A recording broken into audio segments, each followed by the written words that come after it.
Good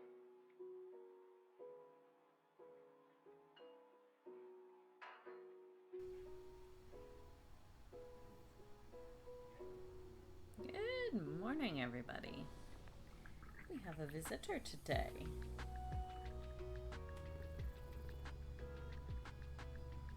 Sasha, say hi. It's rainy and gross outside, so she has decided to grace us with her presence. My lap is apparently for once warmer than her pan. Hi.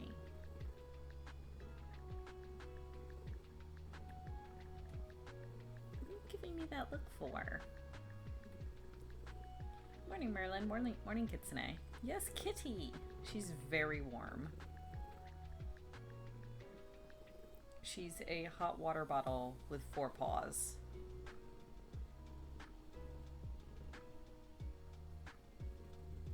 Also, I kind of hope you guys can hear her purring because she is being very loud. Let me...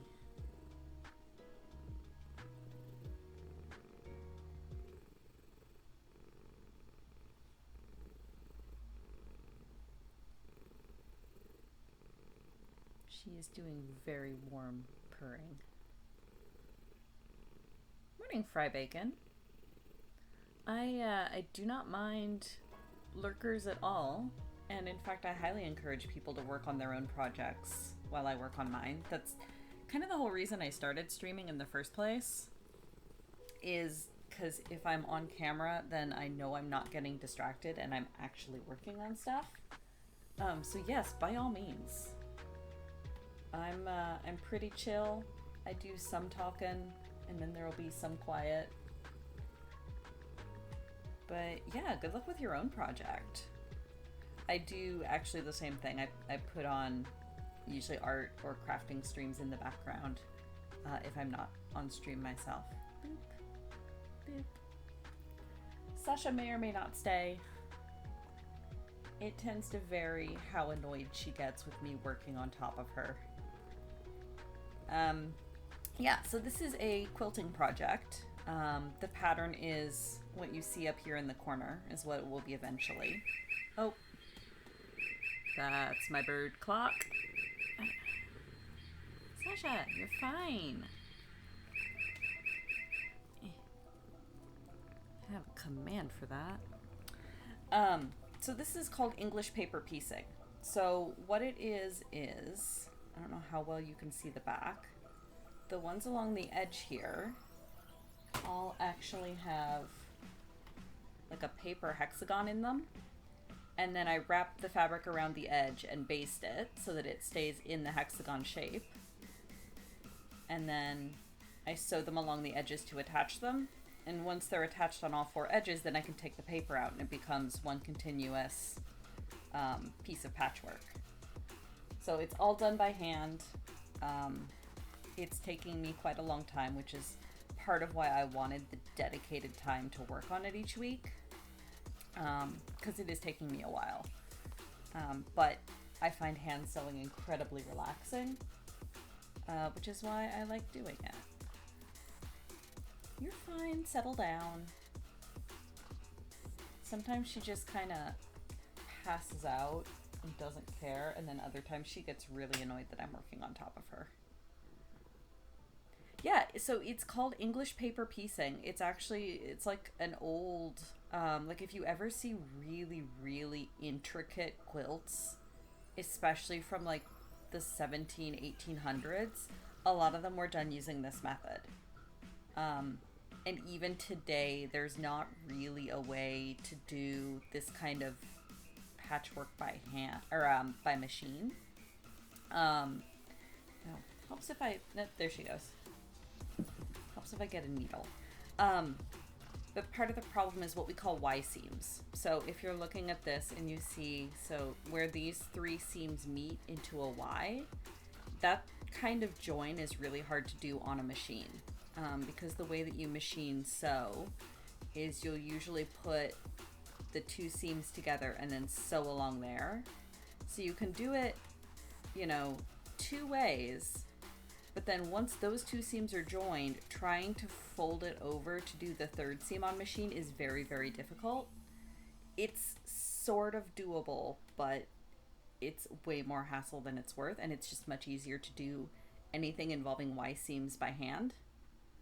Um, so yeah, a lot of the time if you see any quilting that's really, really intricate, it's probably done by hand and probably done using, there is another sort of similar method of paper piecing that's called foundation paper piecing, that's kind of similar.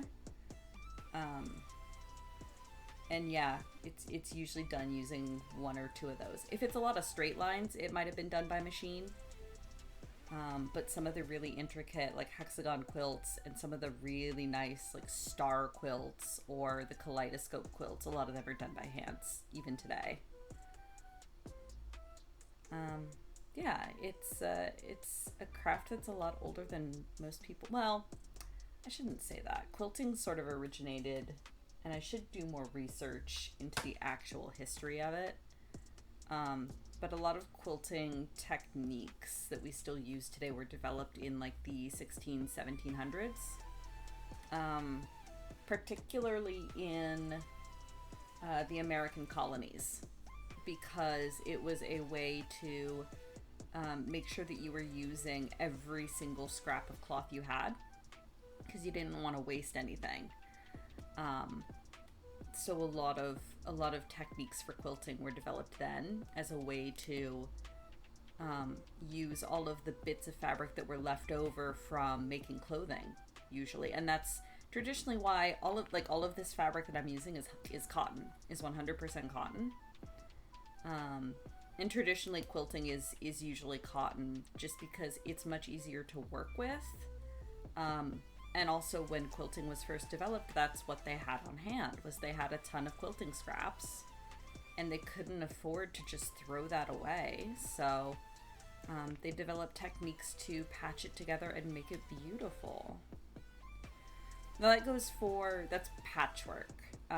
There is a tradition of Japanese quilting called sashiko, which is, it's less patching pieces of fabric together, and it's more for like patching holes in clothing. So what they would do is, say you wore holes in the knees of your trousers, or there was a hole in the hem of your kimono, or the sleeve of your kimono. They would lay another piece of fabric over top or underneath to completely cover the hole, and then they would do really, really intricate stitching back and forth to cover the entire area, to bind those two pieces of fabric together and essentially make it into one new piece of fabric instead of two. And again, that was developed from being thrifty, from not being able to afford an entire new garment and needing to, work with what they had and make what they had usable. And I think that's part of what draws me to quilting and fiber crafting, is so much of it came from necessity. But these, mostly women, traditionally quilting has been mostly women. I'm sure there were men over time too.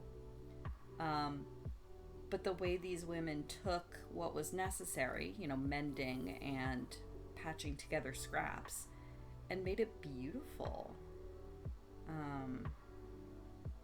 Yeah.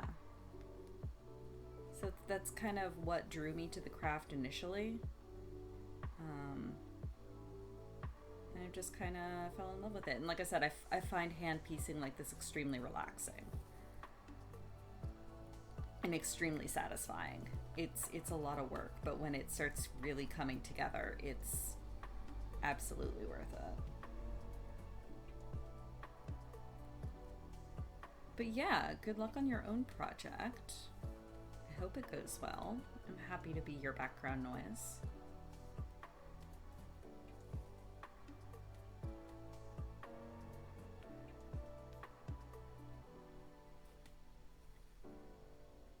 I really should look into, because I'm sure there's traditions of like patchwork and things in other cultures in other parts of the world. that it's just not, either not as well known or not as practiced in the modern day, and so it's kind of fallen into obscurity. I really should do some more research into that because I find it fascinating. But of course, with a lot of research, the problem becomes, okay, well, how much research material is actually available in English? Because that's kind of what I'm limited to. No, stop that thread. There we go. I am kind of surprised, like, I don't see a lot of quilters on Twitch. I'm kind of surprised that I'm one of the very few people that streams quilting that I've come across. But it does tend to skew a bit older in these days. Like, you know, there's kind of the stereotype of the granny doing quilting, and that's kind of true. Like before the pandemic, when I used to go to my local Quilters Guild meetings, there would be maybe 5 or 6 people under the age of 40, and then everyone else would be, you know, much older and quilting in their retirement. So it is one of those crafts that another reason I started streaming was to try to help pass it on, I guess.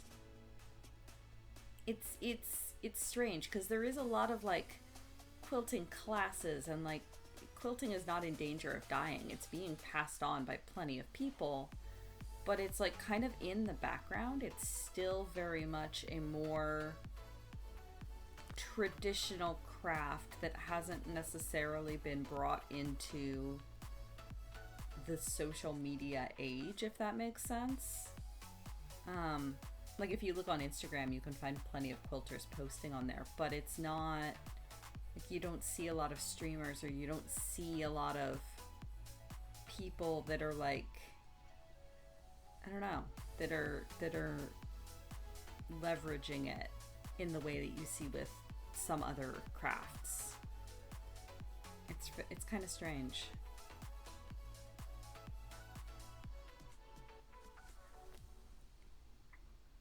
Oh man, yeah. So my grandmother actually did quilt. Morning dancer also. My grandmother did quilt, and she didn't teach me, unfortunately. She never got the chance. But seeing her quilts when I was young is what inspired me to be like, oh, those are so pretty. I'd love to be able to do that someday, and kind of put the thought in my mind that I would like to learn it someday. My grandmother also she did a lot of sewing. She made like doll clothes and stuff. And when I was young, she used to make like dresses and stuff for me and my cousins, like sundresses and things. And I think she made like one of my aunt's prom dresses at one point. She did a lot more garment sewing than she did quilting. But I was always more inspired by the quilting.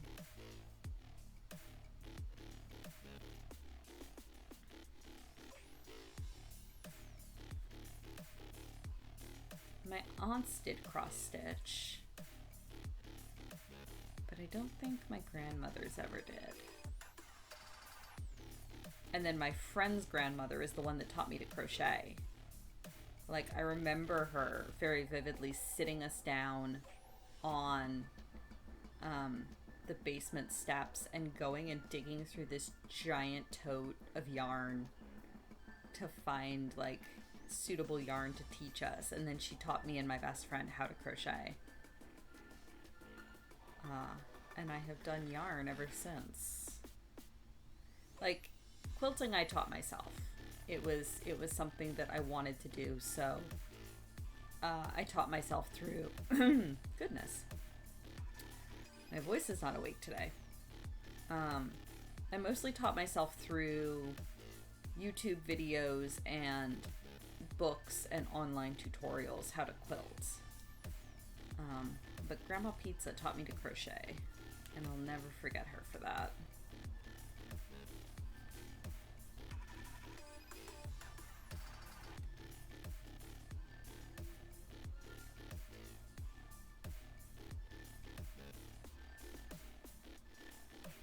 Cardigans are great. I'm just learning how to crochet cardigans. And I promise I've been working on yours, Merlin. It's getting there.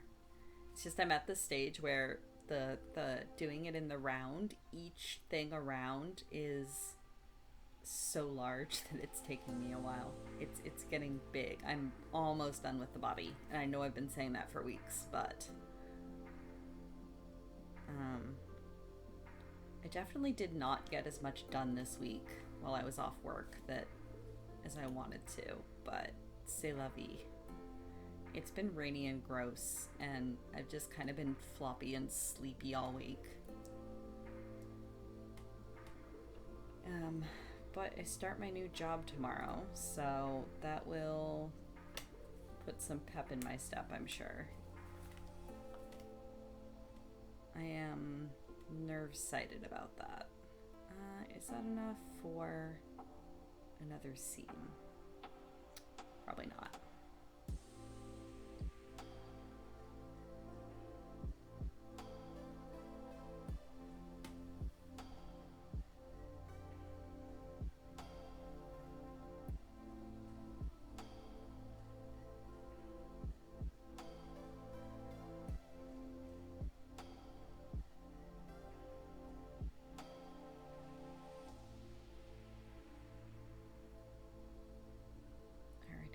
The end, yep.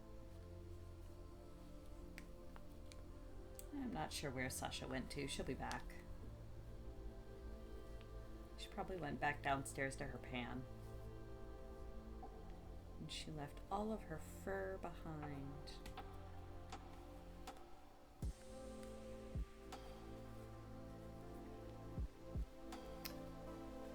Man, I'm gonna have to lint roller this so aggressively.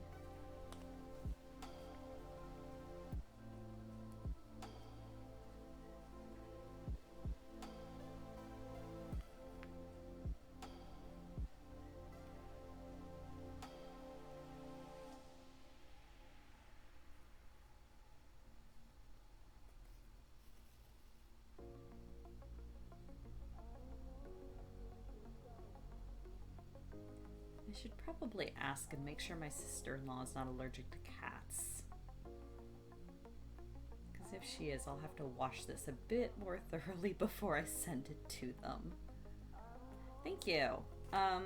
Yeah, I'm nerve-sided about it. It's gonna be good. It's definitely a step up. I'm very excited to start. But of course it's a new job, so my anxiety is also kind of spiking, but not nearly as much as I expected it to. Like, I expected to be a wreck by now. But mostly I'm just excited. So, yeah, I hope everything goes really well. It should.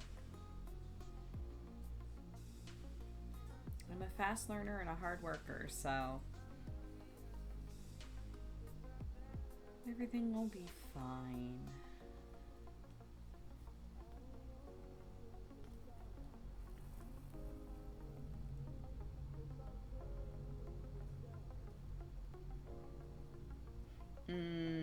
Yeah, that's rough. I was in retail before this and was really, really lucky that my job has been extremely steady. Because I was working in like the back end of retail doing fulfillment for web orders and such. So it was steady. I had work the whole time, but it was extremely stressful and I was getting extremely burned out. So now the new job that I'm moving into is actually a complete change of pace, which is what I wanted. I'm going to be working at a college in their food services department, doing like all of their back-end tech work with their point of sale system. So like all of the menu updating, all of the price updating, making sure the student accounts are handled correctly. It's like a lot of by yourself, um, like process work where it's like, here's the 10 steps you take. Now do that 200 times for these 200 different items and fill out these forms. And that's actually the kind of work that I absolutely love. So I'm very excited to start. Because the retail job I had just taken because I needed a job, and that was the first thing that hired me, right? Whereas this job is something that I actually really want to do. But yeah, good luck with your own job search. Hopefully that goes well. Whatever you decide to do. I can definitely understand kind of wanting to coast and take a bit of a break, especially after how stressful it's been lately, for everybody, with just the way things are. I know, at least for me though, I find that if I'm off work too long, I just kind of, I fall out of a routine. I'm definitely one of those people that I need a bit of a routine and a structure, and I have trouble making that for myself. So like this week I was off work. I was able to schedule it so that I finished up at my old job last week, and I'm starting at my new job tomorrow, so I had this week off in between. And I just did not get anything done. I intended to. I had a bunch of stuff I wanted to get done, and then just none of it happened. Whereas if I have the structure of, okay, well, I'm at work from this time to this time, and then I come home, and then I'll do this, it's less free time, but I actually do stuff as far as like crafting and things, instead of just, oh, I have all day, I'll do that later and play video games now. And then I look up and at the clock and suddenly it's 8 p.m. and I haven't done the things that I said I was going to do later. Because I have trouble being like, oh, I should do this. I have 6 hours to do it. I should get up and do it now. I can't. I have a hard time forcing myself to do that. It's, oh, I have 6 hours to do this. I'll do it in 5.5 hours. Yeah, Kitsune, you hear me.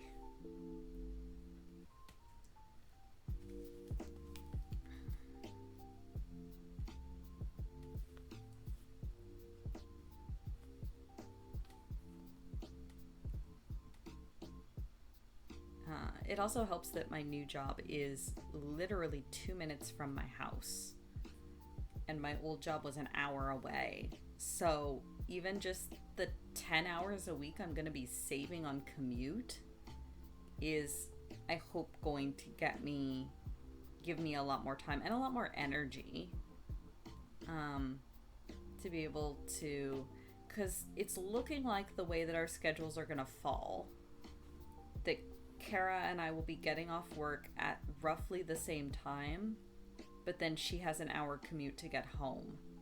So my current plan is kinda that when I get off work, I'll walk home and do like resin work and crafting and stuff until she gets home.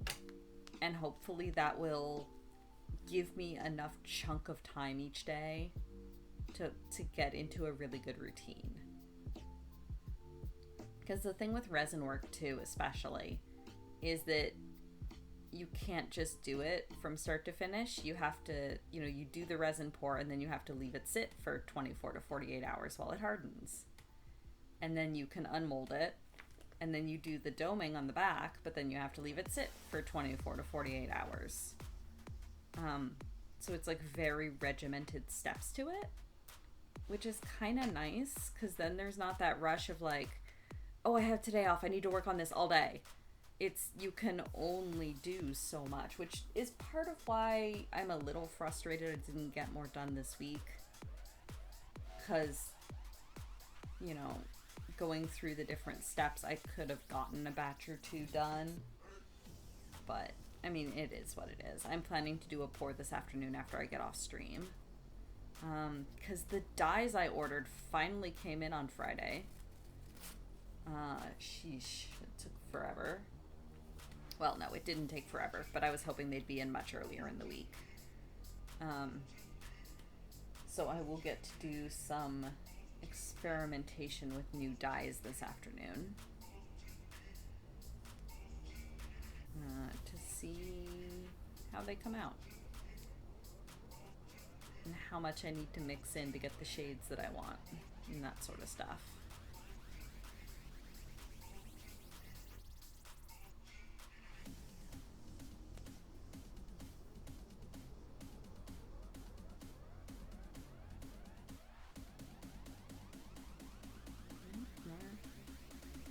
There we go.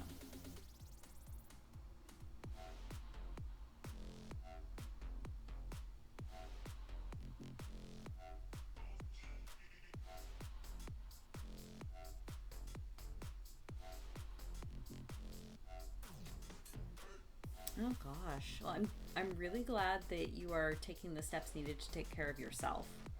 Because that's extremely important. Journaling is fantastic. My well, not ex-friend, but like my roommate that used to live with me that has since moved out. They did journaling too. And made like the really gorgeous schedule pages and page decorations and stuff. So yeah, that's fantastic.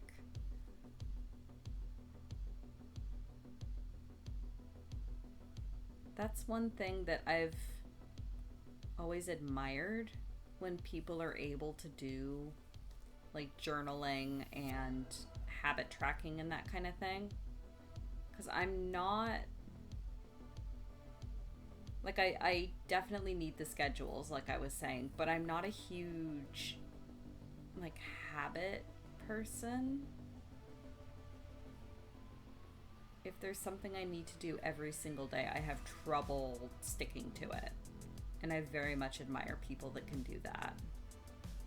Especially when it's for like self-care and therapy and that kind of thing.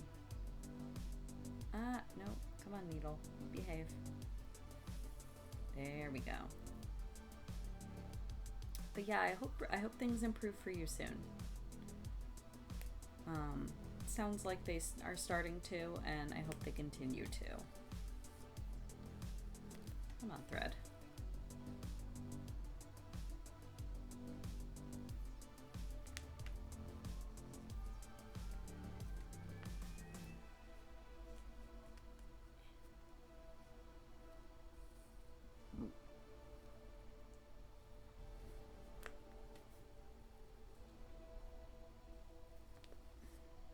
I wonder why the size on this one is so off.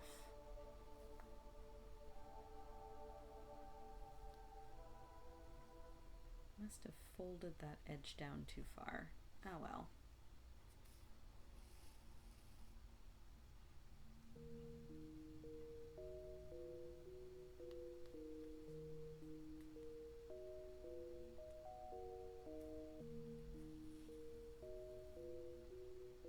Oh, that's so good though.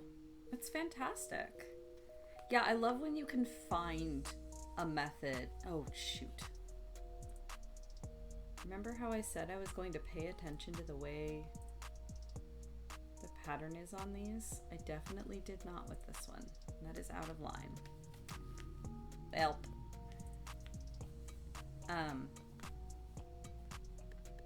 Yeah, it's really good when you can find, and I don't have my seam ripper on hand. Oh, I do.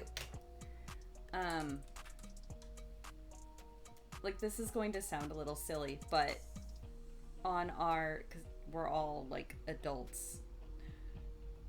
Come on, there we go.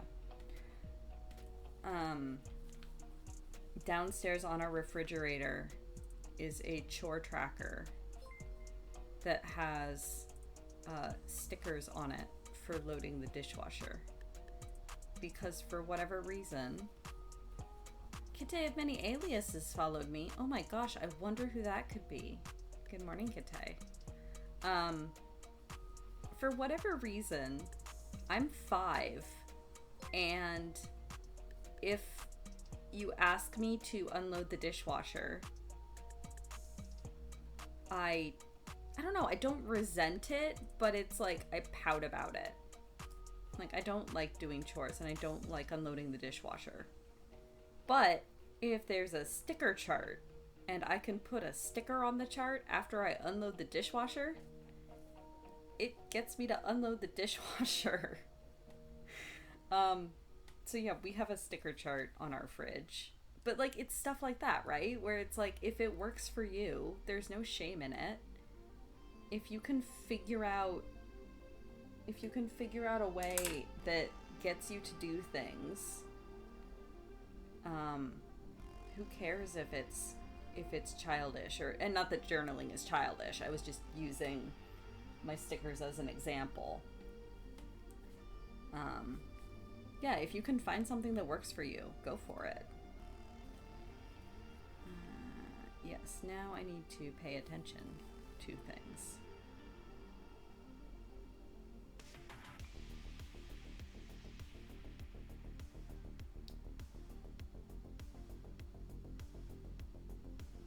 Oh, gold stars. Oh, yeah. That would be fantastic.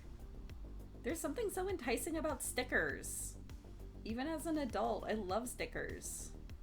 They're like really the ones we have right now are like really glittery, like jewel stickers and smiley faces, and it's fantastic. Also, thank you for the follow, Fry Bacon. I appreciate that. Much obliged. We also have a whiteboard hanging up on our pantry door that we need to update. That usually has like all of the things that are in our big chest freezer written on it. Boop them right onto a nose. Oh, that's amazing. Perfect. Because all of us in this house have the problem of like out of sight, out of mind, where we'll dump stuff in the chest freezer and then completely forget it's in there. That's how I want it. That way. So, like, we'll just write on the whiteboard, like, you know, pork roast, pack of bacon ×2, pierogies, so that when stuff slides to the bottom of the chest freezer and gets buried by other things, we don't completely forget it exists.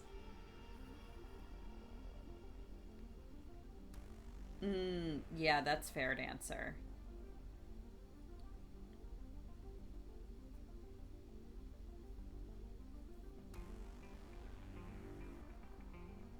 Yeah, I feel like journaling is definitely one of those things where you need to have the sort of self-reflection.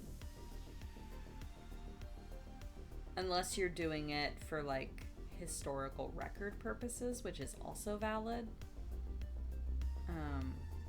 With the thought of, like, stuff is happening. History is gonna want to know what a first-hand account was like. But I feel like that's harder to stick to. Ooh, ice cream is good.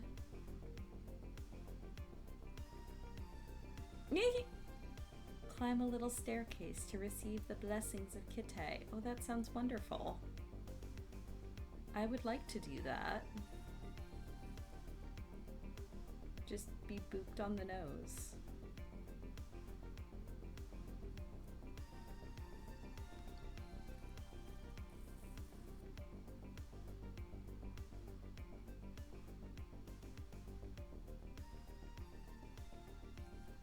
I wonder by percentage how many of Julie's followers are just various kitty accounts. Gotta be like 10%, right? Thread, come on, please.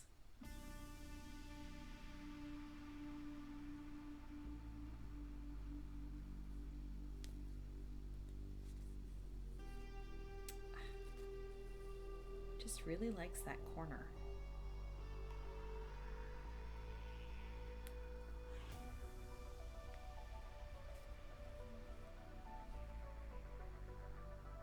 The mind is a wonderful servant but a terrible master. Robert Sharma. Yep, that's absolutely anything to make your mind work. If you can trick your brain into doing things, or even better, trick your brain gremlins into behaving and being productive, it's fantastic.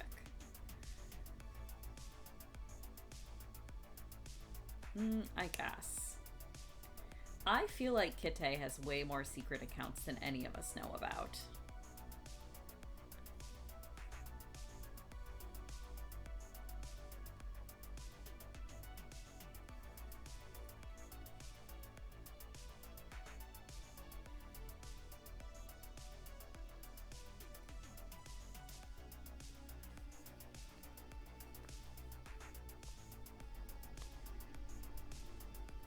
Six Kites. Okay.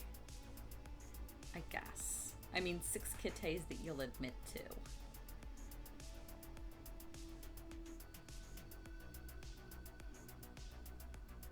Here we go.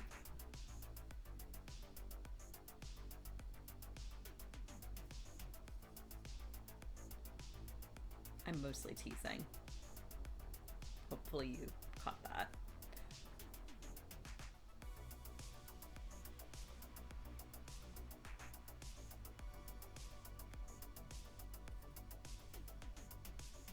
I'm curious, is there like a tech reason you have so many accounts?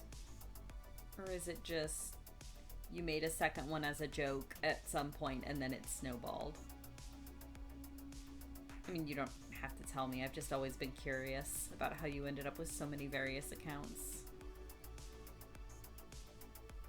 A Kite only has 9 lives and so maxes out at that many names. Okay, that makes sense. That's a fair point.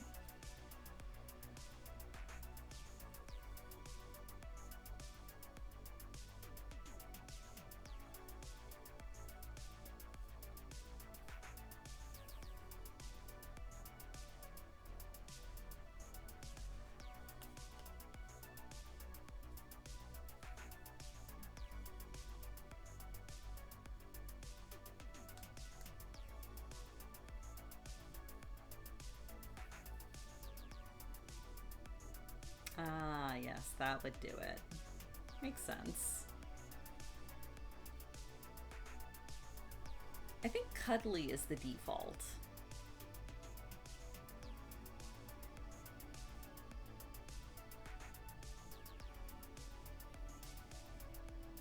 Java Jawa is a fantastic name, though. It's amazing. But yeah, Thirsty Kite and Cuddly Kite are definitely more descriptive. They seem to fit you a bit better. But that could just be because those are the aliases I met you under.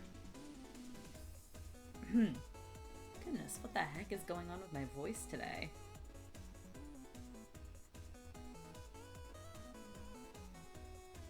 Clearly I need to drink more coffee.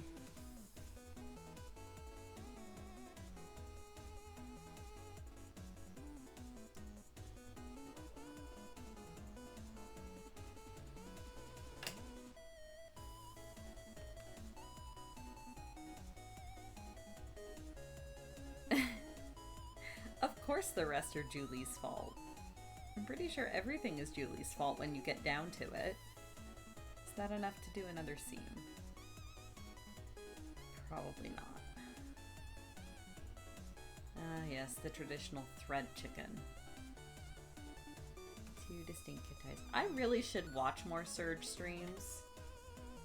He just always seems to stream during times I'm busy. But I should make more of an effort to catch his, or like watch some of the VODs and things.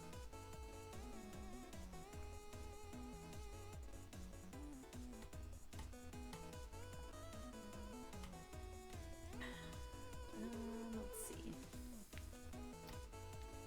Only got 1 piece left that's ready made. So I'm going to need more papers too.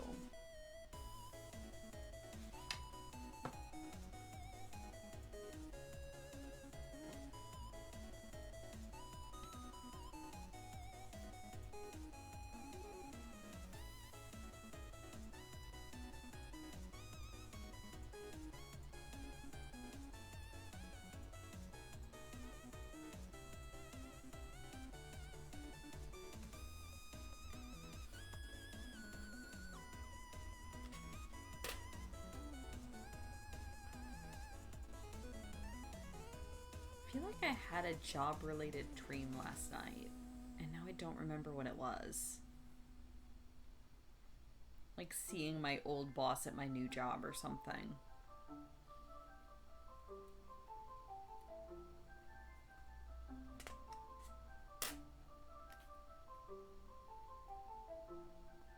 Don't count that as a kid, hey? I mean, fair.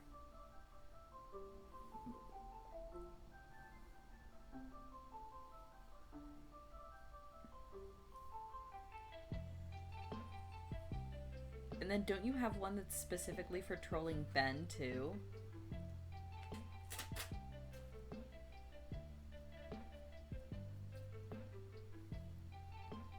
Let's do 5.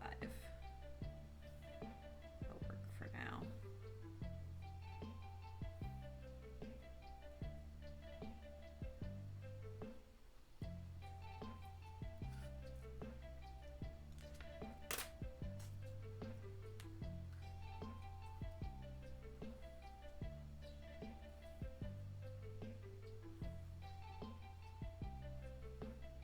There sure are some music vibes going on today.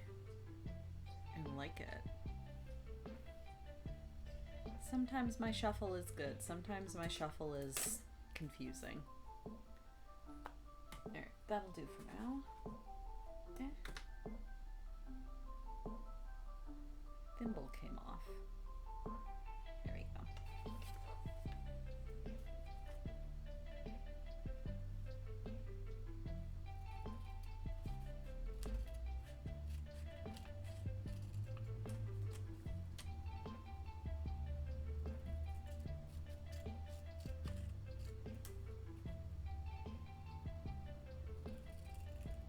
I will at some point start tessellating entire pages of hexagons again.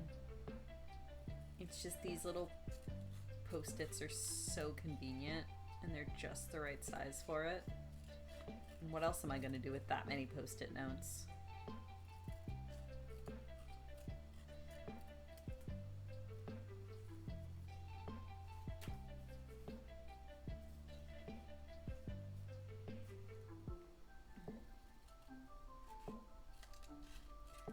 Follow some quilters that use like old magazine pages or old newspaper pages and stuff for their papers.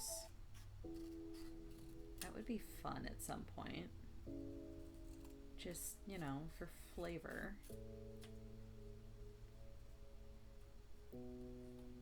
Write things on. I mean, I guess the thing is these are non-sticky post-its. Like there's no sticky on these. They're just like little note papers that are the size of post-it notes.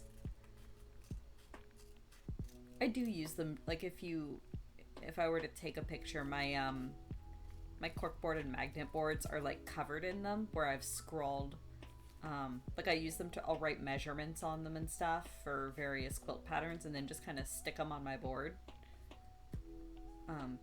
But I have a ton of these because I was at Dollar General once, or like Dollar Tree or one of those stores, and they had a bunch of like giant cubes of them, of non-sticky post-it notes that are like 1,000 each for like $2. So I bought like 10 cubes of notes. So I have a whole bag of them. I mostly use them for this. So nice to see you too, Yalk. Good morning. How you doing this morning? Also, I hope the weather is nicer for everybody else than it is here. It's raining again. It's like positively BC weather out there. I mean, it's not bad. It's not storming or anything. It's just kind of dull and drizzly and blah. I'll probably nap after stream. Full of sunshine and coffee? That sounds wonderful. I love both of those things.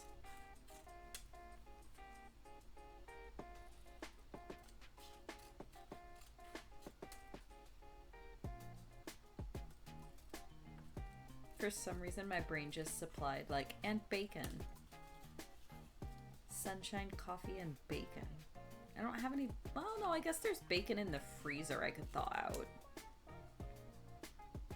Clear blue sky, but it's getting pretty hot. Ooh. It's been, like, the temperature here has been a bit strange for June. It's been kind of cool. Like, it's been hovering in, like, the high teens all week. Yesterday it got up to, like, 24, 25, I think.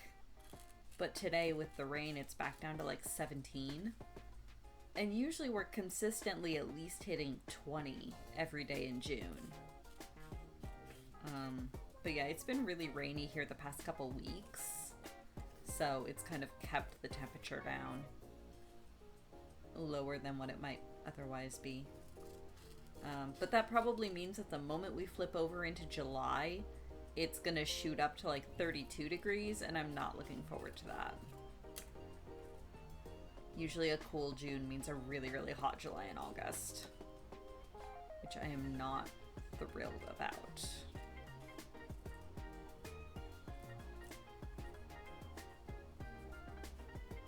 Ooh, it's alive! I don't know, just make more coasters.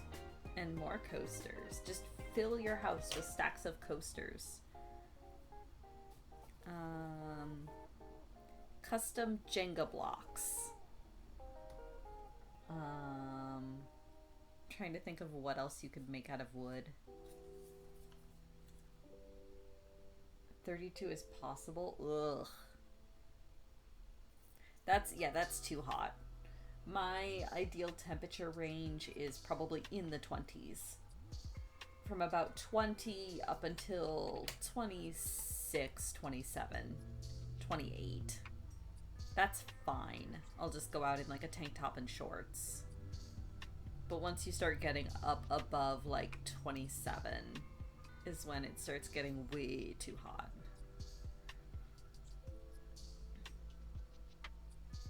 Oh no, we were discussing that, Yalk. You missed that. Full wooden Catan set? Ooh. Meeples.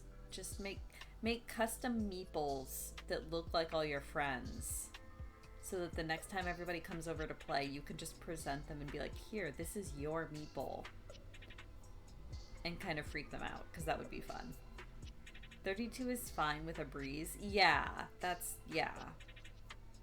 It's just, Kite, I live in Ontario. We don't usually get dry heat over here. It's usually pretty humid, regardless. Like, the dry heat days are rare and treasured here.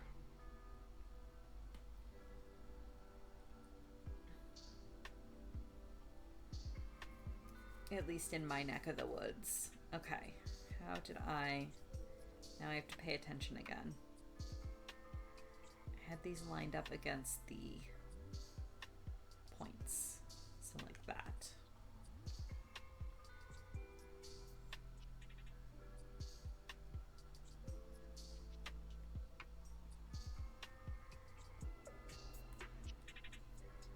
Oh, a Catan set where it's like literally 3D. Oh, that's cool.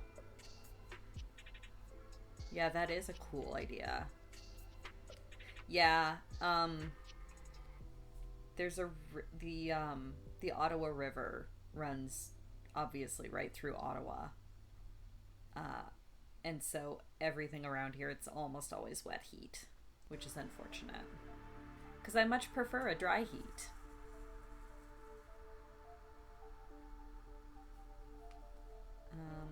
But yeah, no, I'm the person that chose to live near a river. 3D printed a Catan set? Ooh.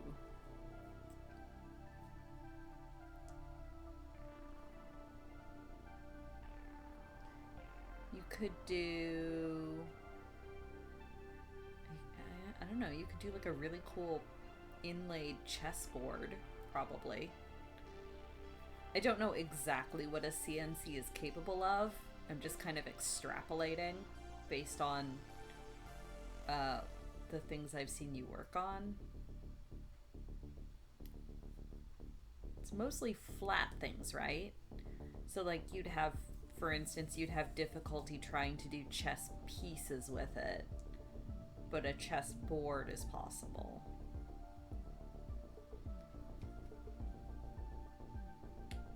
Magic? Yeah, that makes sense too. That tracks.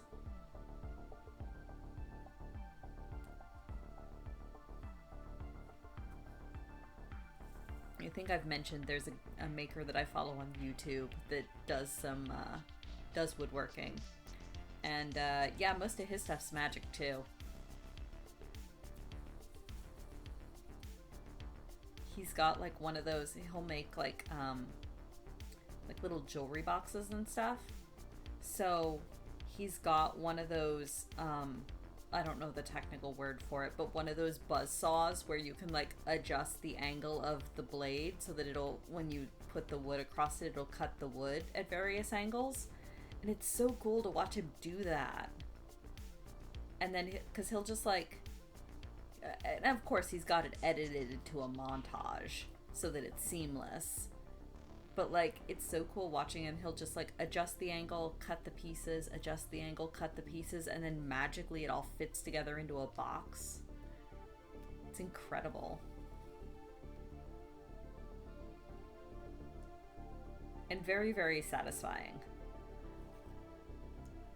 That's another one of those things that I find very satisfying to watch. Where you prepare all the pieces and then at the end they all just fit together like puzzle pieces. If you've done them correctly.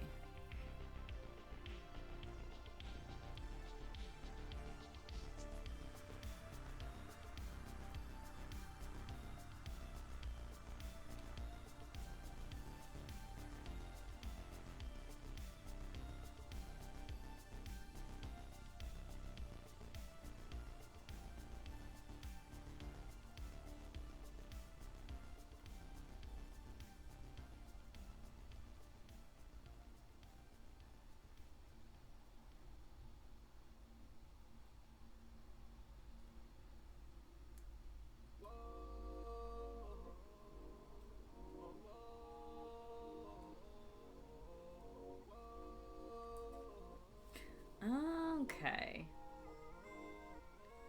End mill in a fixed position. Okay, that makes sense.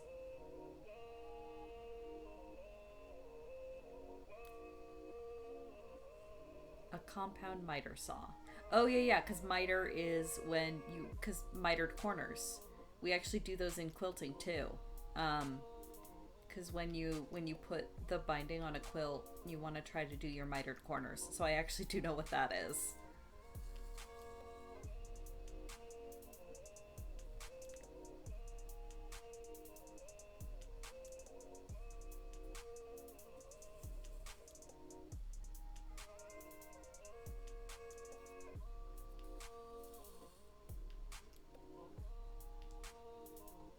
Also, mitered corners are a pain in the butt to do with fabric, just FYI. I mean, I'm sure they're a pain in the butt to do properly with wood too. But trying to get your fabric to fold correctly around a corner is annoying.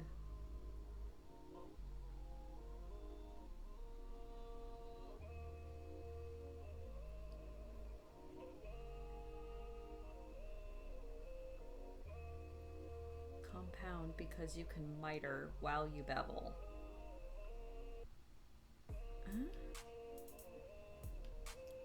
I know the word bevel and I'm drawing a blank on what it actually is and how you could miter at the same time. Bevel is like a curve, right? I've definitely heard the word and I'm too early on a Sunday morning. I'm completely drawing a blank on what it would mean. Point. There we go.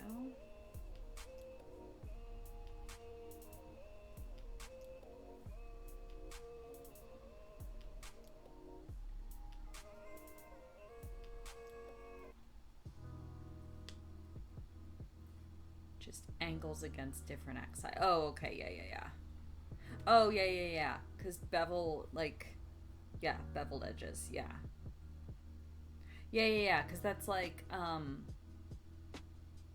because like when you do like a dovetail cut, that's a kind of a bevel, right? I also have vague approximate knowledge because my grandfather was like dabbled in carpentry. Like he made my grandparents' dining table and stuff, so I have like vague approximate knowledge.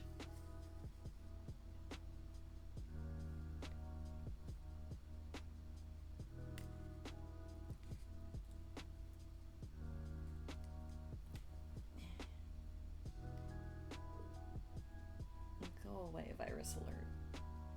Well, no, not virus alert. It was popping up to tell me that it ran a scan and the scan came back clean. So it's like, thank you. Now, please go away, alert. I should say virus software alert.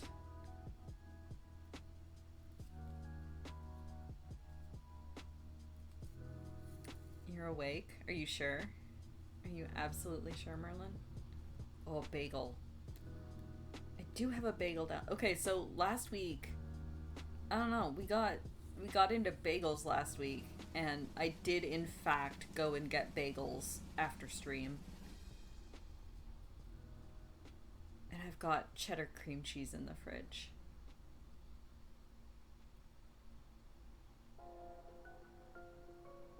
Oh, Miller. Miller purrs? Or is it like the wheezy dog snoring that sounds like purring?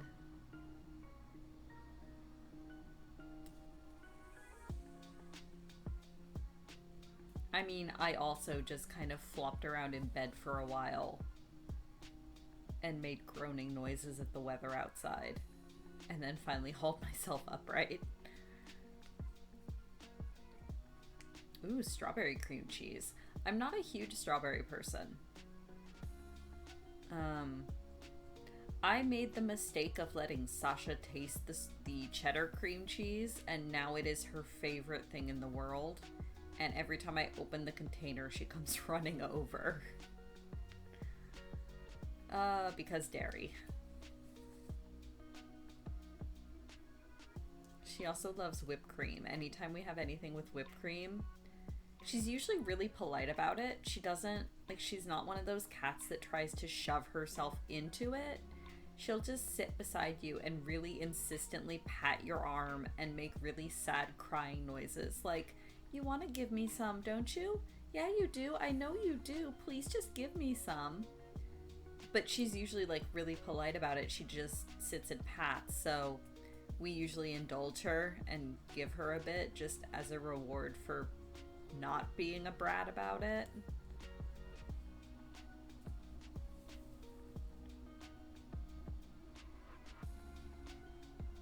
Oh yeah, that sort of doggy sound.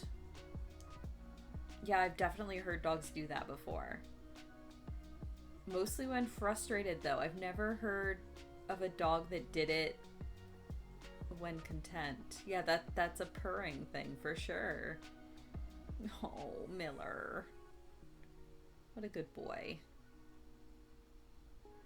Uh, Either, Kite. It could be both. I don't think Glint is polite enough to sit and pat your arm, though. I feel like Glint would be like hanging over your shoulder and trying to stick her fingers into whatever you had.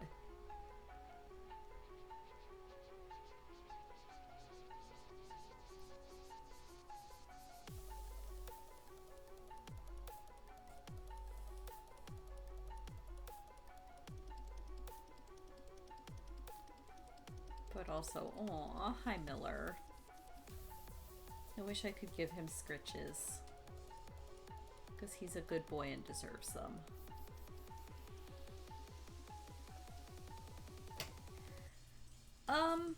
Yeah, fun fact, Kitsune, she is planning to take Charm Person now that we've leveled up. Kara is playing a Tabaxi.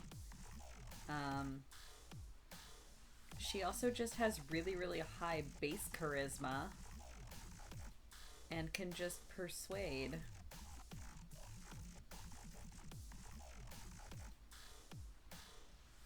So yeah, there will in fact be a cat with access to charm person.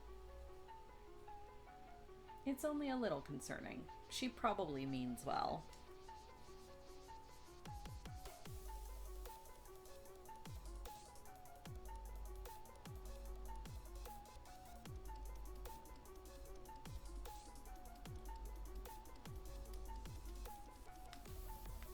Although I feel like most real life cats have access to charm person just as a baseline. I mean, at least if you're a cat person. But like, I've watched cats charm people that claimed they didn't like cats. Because like my dad always said he was never a cat person. And then we got our cat. And I would catch him just like sitting there cuddling the cat. So it definitely depends on the person.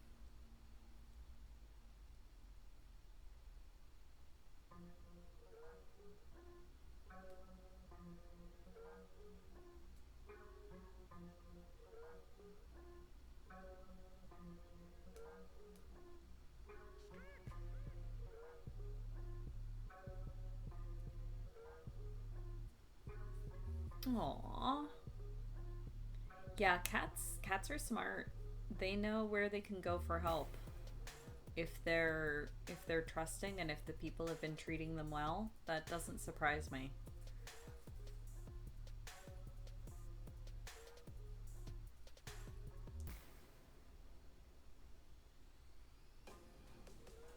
Yeah, I definitely also get charmed by kitties.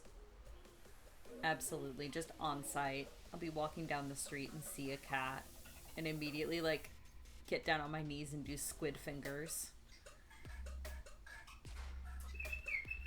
Oh, goodness. 11 already?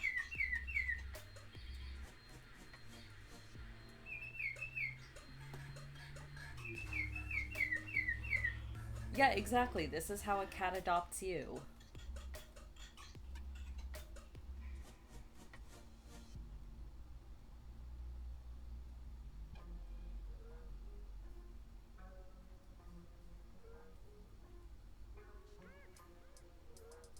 I mean, Sasha definitely did that. When we saw her in the shelter, she was pretending very hard to be a cute, sweet, well-adjusted cat. And she's very pretty. And then the moment we got her home, she was like, all right, cool, now I can be my gremlin self.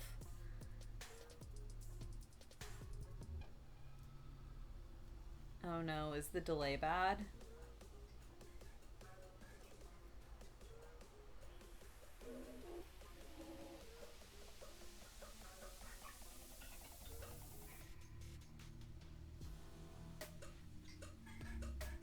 Stream delay plus mobile delay, oof. Unfortunate.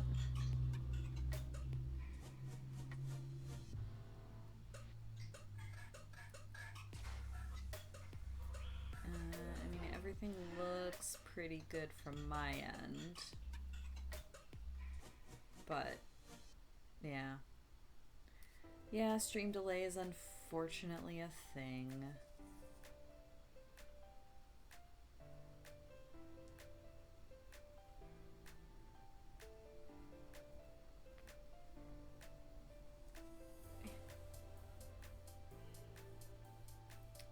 I haven't really decided what I'm gonna do for Tuesday night's stream yet. If I hold to my rotating pattern, it's a gaming week. So I could do more RimWorld. People seem to really enjoy that. That was really fun. Or I might see if Kara's up to... Oh, suddenly it's a cuddly kitty. Goodness. I might see if Kara wants to do something co-op this week, because we've got a couple that we can play cooperatively. Catan board, except the tiles are all quilt hexagons with Velcro on their back. I actually did that. Well, did something similar once. I bought a bunch of Catan themed fabric.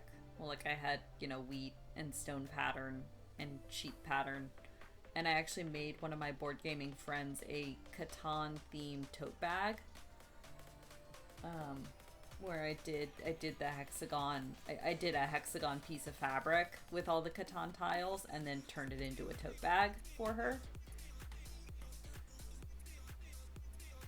That was fun. I should do another one of those. I think I've still got most of the fabrics around, or at least I could reacquire them. That was a fun project.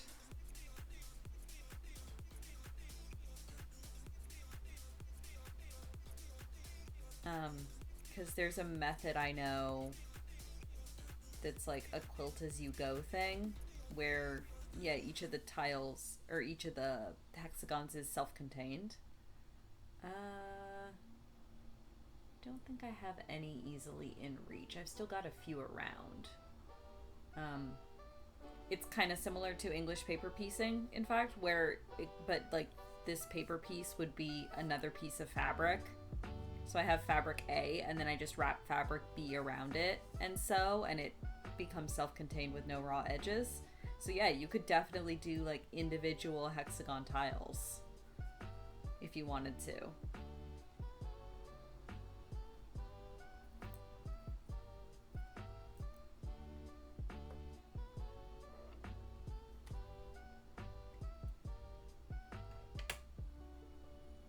I mean, that same board gaming friend is the reason that one of our blank Cards Against Humanity cards is written in with trading sexual favors for an oar and a sheep. She didn't actually, but she usually threatens to.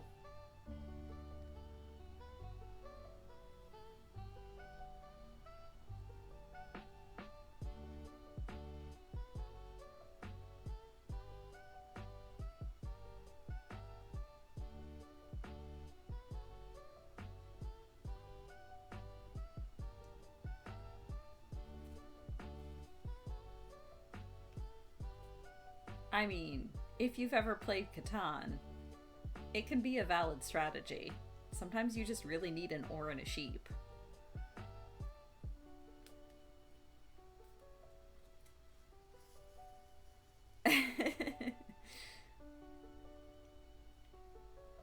Feel like an oar and a sheep is going cheap? Possibly, yeah. Morning, Musha. How are you?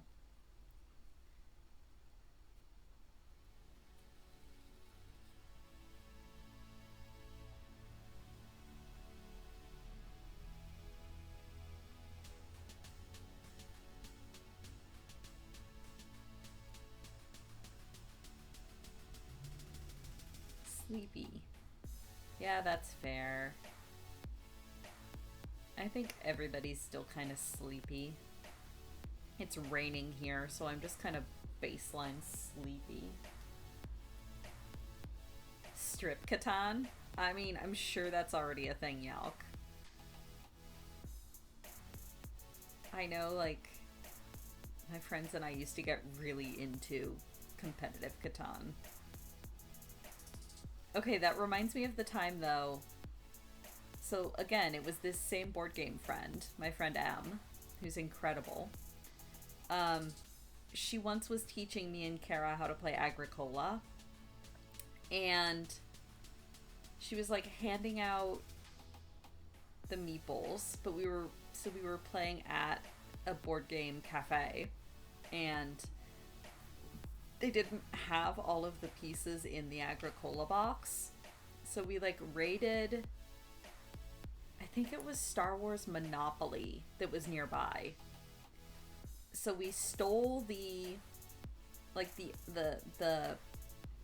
pieces out of the Star Wars Monopoly. So it was like Obi-Wan Kenobi and Chewbacca and I forget which other ones. But we were using those as the meeples. And I'm trying to remember exactly how it went. Oh no, Muja. Oh, I hope you are able to nap later on, because that sucks.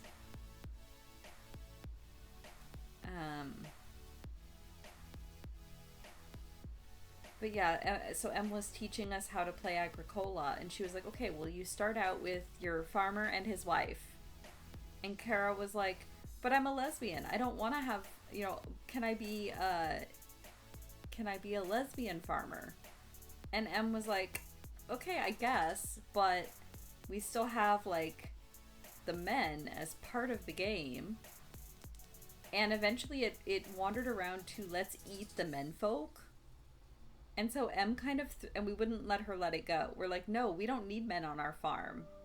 We're like a lesbian chicken commune in Agricola, and we don't need men.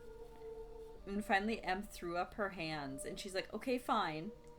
The men can be food. So we decided that the men counted as, like, I don't know, 2.5 food each. And we ate the menfolk, and it was delightful. And this tells you a lot about my group of friends, that we threw hands at the heteronormative Agricola and decided that was not for us.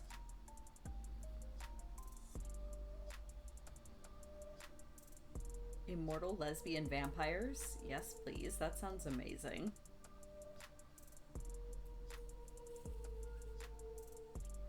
That definitely sounds like a novel I would read.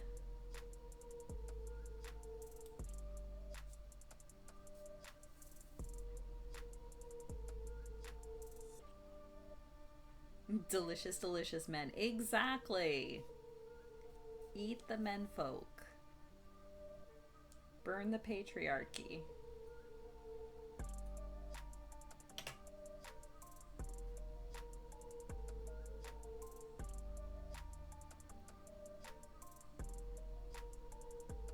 Two gals ruling Austria for 300 years, eating the life force of guys who think they can invade. Oh my god, I love that kitty.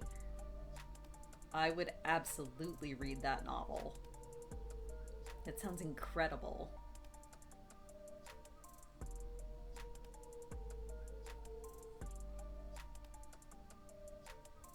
I love them immediately.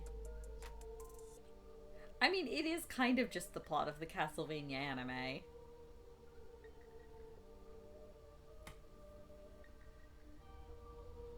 Speaking of, that was a very good anime.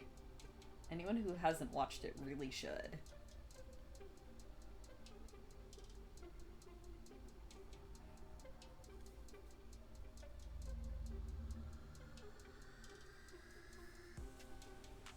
Oh no. Musha, why would you do this to her? Kifa is a sweet bean and not to be broken. Okay, fine. I guess if she asked.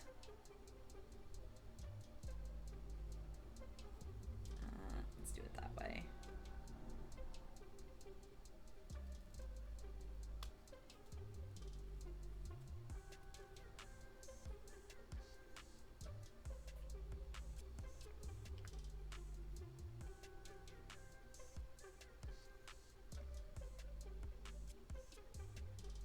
Gave her remarkably tame ones? Uh-huh. Uh-huh.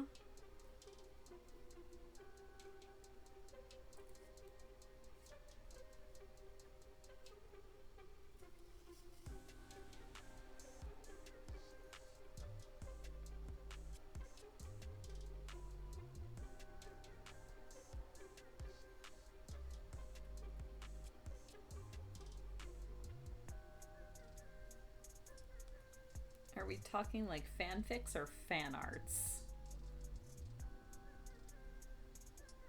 Because there can be many different levels of each.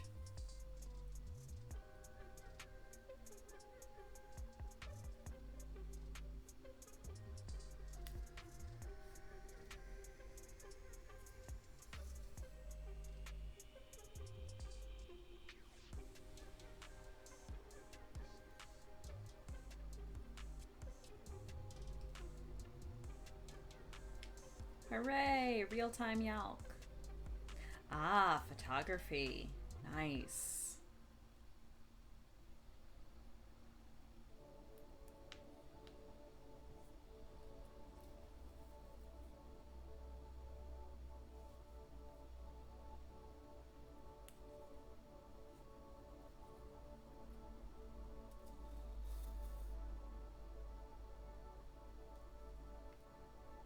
Was Miller mad that you got up? I bet he was. Poor boy.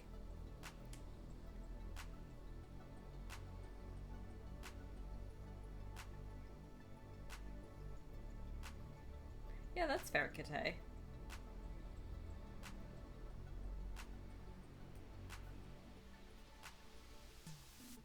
Sitting on your foot. I mean, where else would he be? That's just a German Shepherd thing. If they're going to sit, they have to sit on a foot.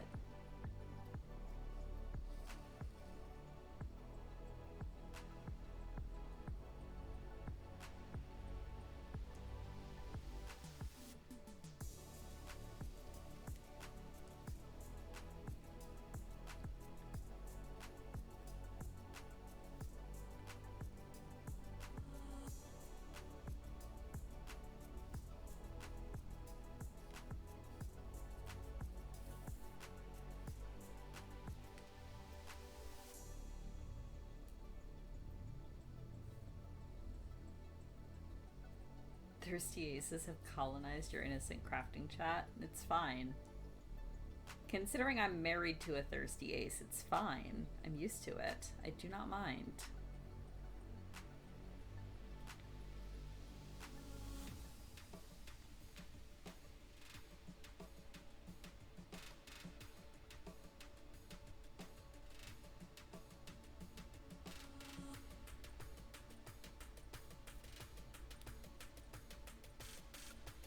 Faces?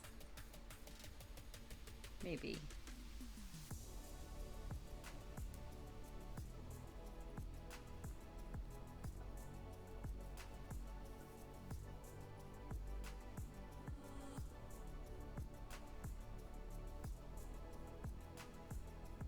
I mean, sometimes you just gotta have the right know-how.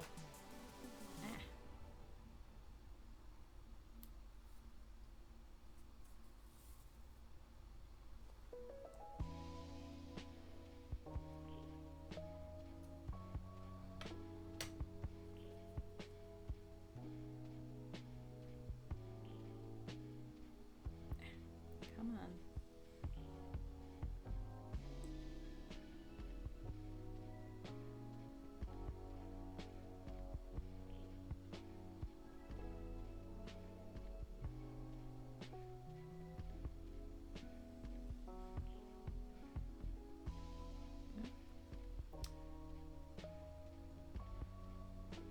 There we go.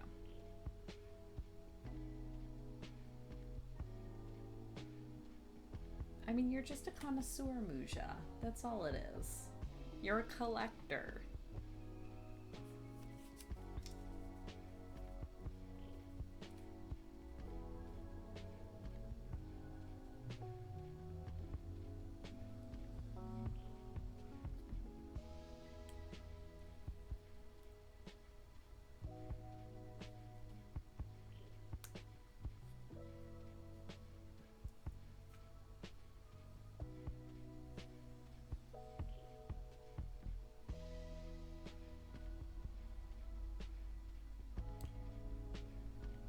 Okay, I was gonna say Yalk, we're in a crafting stream.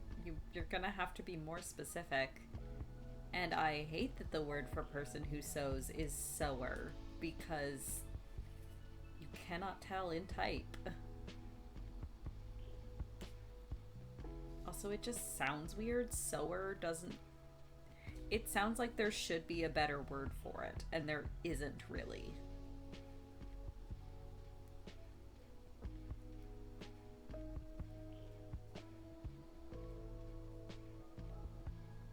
Like, I've heard people use... Oh, tailor. Yeah, but... Yeah, I suppose. Tailor definitely has the implication of working with clothes specifically, though. as opposed to just someone who sews anything. Like, quilter works when I'm quilting, but I'm not always quilting. Seamstress too. Weaver. I mean, yeah. But like all of them, even like seamstress,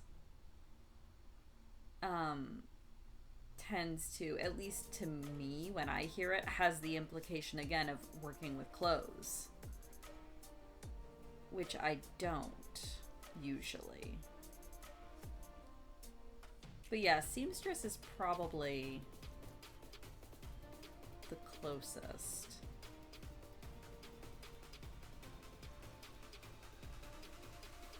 I mean, yeah, that's also fair, Kate.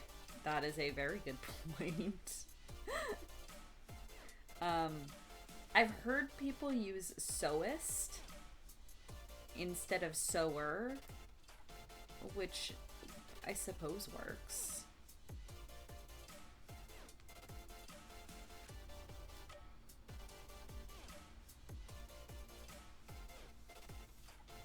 That reminds me, Kate, it's just about time for my yearly reread of Night Watch. I'm a little bit late. I usually reread it in May. Yeah, that's totally enough thread.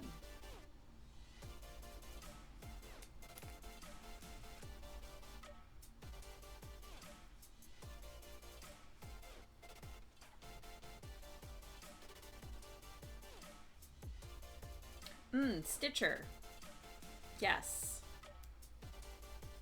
That works. So I usually reread Night Watch in May because it's my favorite of all of them, and also the glorious 25th of May. It is hands down my favorite of his books.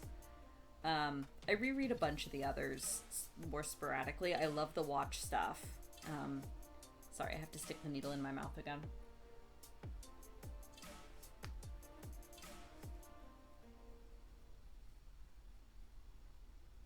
Blah. Stitcher makes me think of the Spotify or the podcast app, but whatever. Yeah, the Watch books are definitely my favorite. I reread them constantly.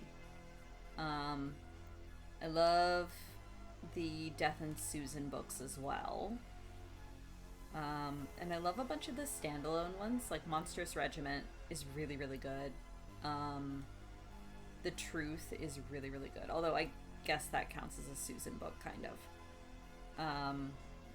Pyramids, for being one of the earlier books, is really, really good. I've never gotten into the witch books, though. Which, they're Kara's favorites. Kara adores the witch books. And I've just not been able to get into them for whatever reason. I should give them another try. But yeah, the hands down, the Watch books are my favorites.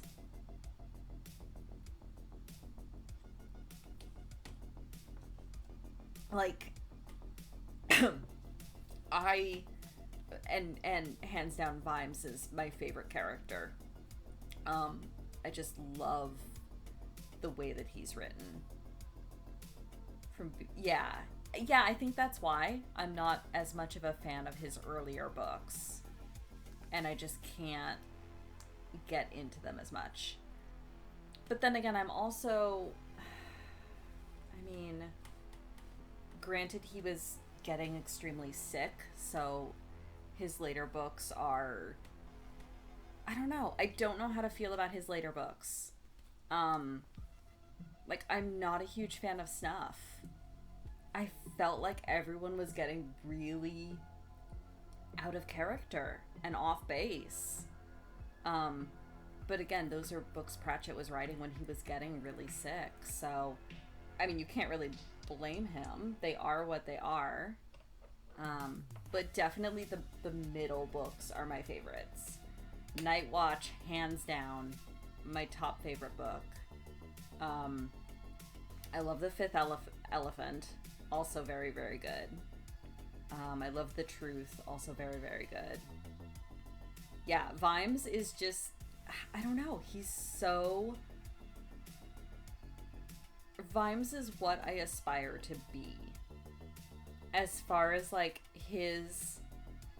the way he treats people and the way he sees the world lines up with a lot of my own feelings about economics and society.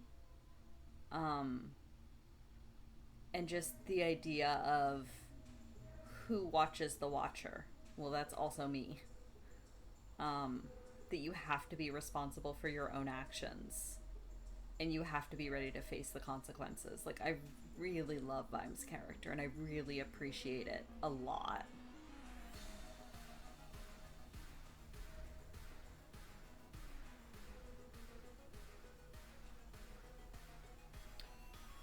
You mean Nightwatch specifically, Muja, or the just the Pratchett books in general? I haven't actually read Unseen Academicals yet, so I should pick it up. And for as much as I love Going Postal and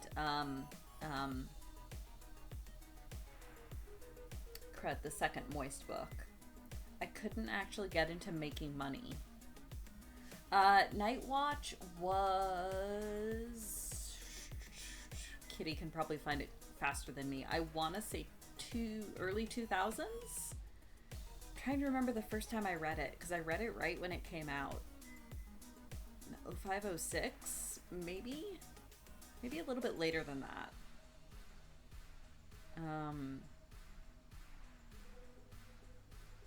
Was it later than that? I'm trying to remember if I read it for the first time in high school or in university. Might have been university. It can't have been later than that, can it? No, I have to look it up. 2002. Okay, yeah. I thought I had read it in high school. Fun fact, the first Terry Pratchett book that I ever read was The Truth, that I read in grade 6, and I had no context for anything, but I thought it was fantastic. So then I went back and read a bunch of the others. Yep. That would make sense, Muja. Nightwatch is broadly a pastiche of Les Mis, which is probably why I love it so much. But also it is Vimes at his finest. And just being very, very, very Vimes in his element.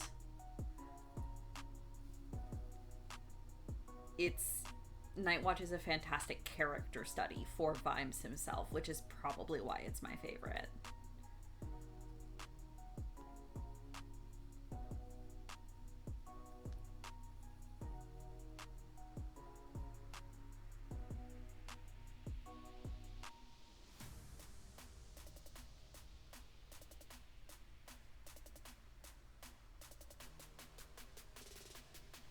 Yeah, I have really mixed feelings about Snuff because I really wanted to like it and I don't.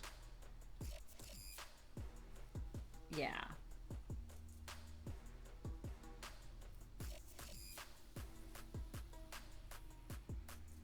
Like, even Thud a little bit, I was starting to feel like Vimes was getting out of character. And I don't know if it's an issue of Pratchett was doing it deliberately to try to evolve Vimes' character and it just didn't quite work for me because I love his prior character so much, or if it was just Vimes was drifting because of his illness. I don't know which it is. I feel like if it was deliberate character growth, it was executed a lot more clumsily than Pratchett usually does.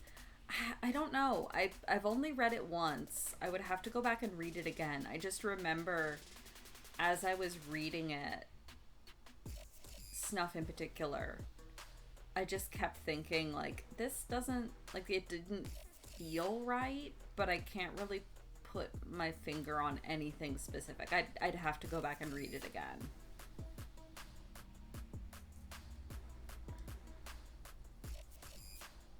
Because at this point, it's been, I read it when it first came out, so it's been, 7, 8 years at this point, I think.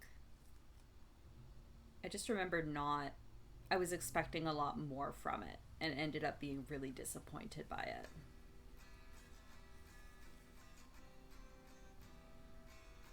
It didn't feel like the Vimes and the Pratchett that I had come to love so much.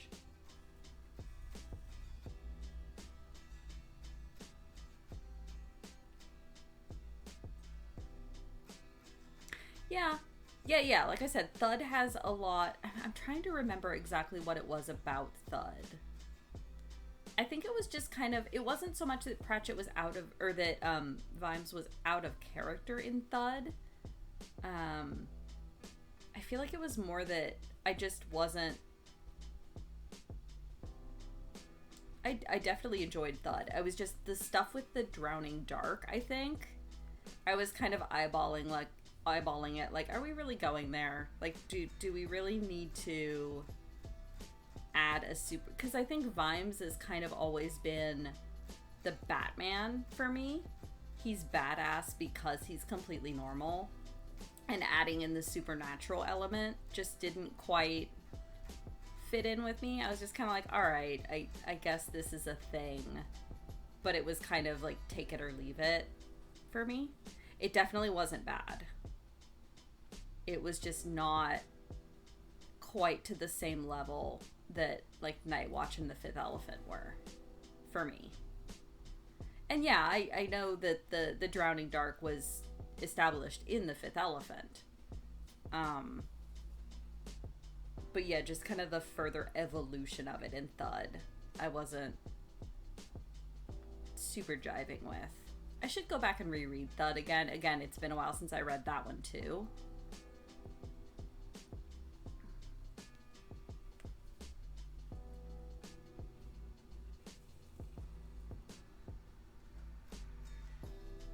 Really should read books at some point. I mean, that's fair too, Yauk.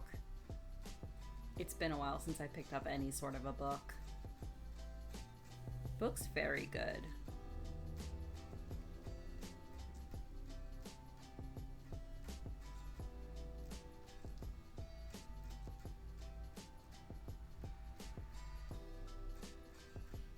Yeah, it is possible, Musha.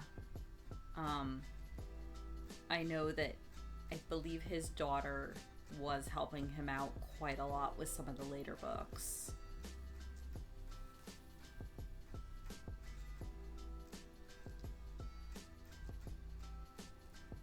And it might even be just my bias of knowing that he wrote those while he was ill. Like, I remember when in March of 2015, when it was announced that Pratchett had passed away, I cried. And that was the only time, and even now I'm getting a little bit choked up. That was the only time I had ever cried over, like, a celebrity death. Oh, he was dictating them. Yeah, that would probably do it. Oh god, if I had to dictate a book, yeah, that would definitely change up the style. Yeah, I didn't actually know that he was dictating them, but that does make a lot of sense.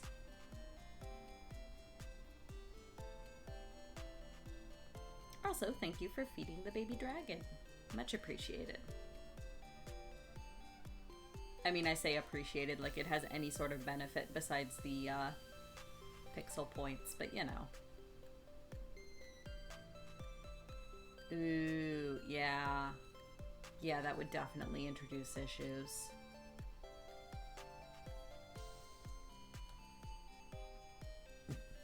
Alright, now I have to pay attention to the pattern again.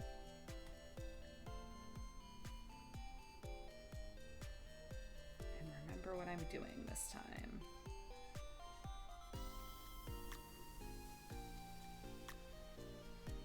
There we go. Do that one.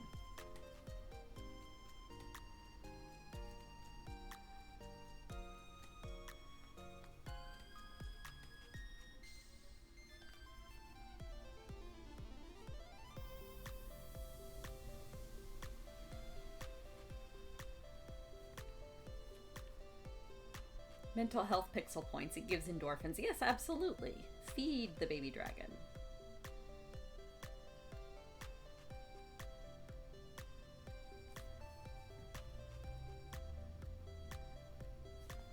Endorphins and serotonin. I mean, both. They're related. Endorphins is like adrenaline. I want to say serotonin is an endorphin, because endorphin's a whole category, but don't quote me on that. I am not a biologist.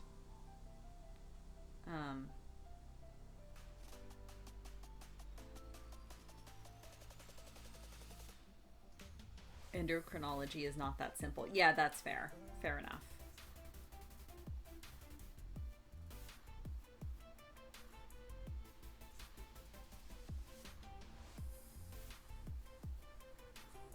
Oh, interesting, Yauk.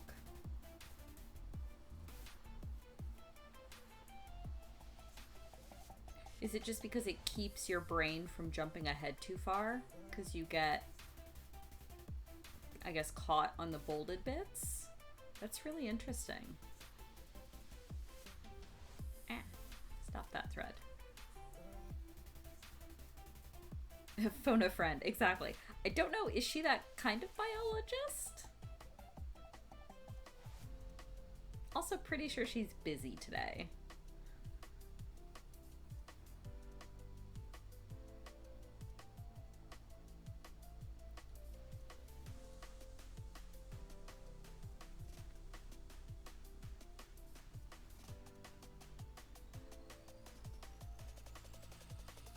Oh no! Oh no, kidday!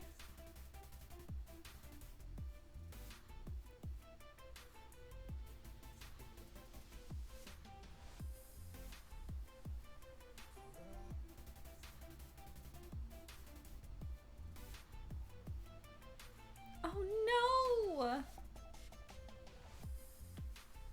That's hilarious and terrible. Poor Pratchett.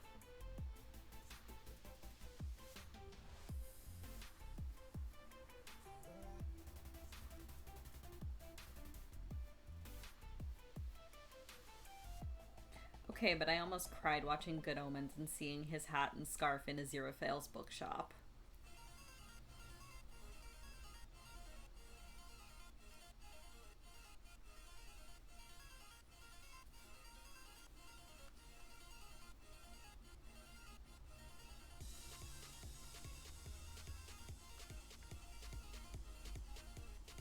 Oh, it's so good, Muja. Have you read the book? If you haven't, why the heck not? But also, yeah, the Amazon series is amazing. The casting for it, just all of it. All of the casting is incredible. Oh my god, Merlin, you need to too. Oh, it's so good.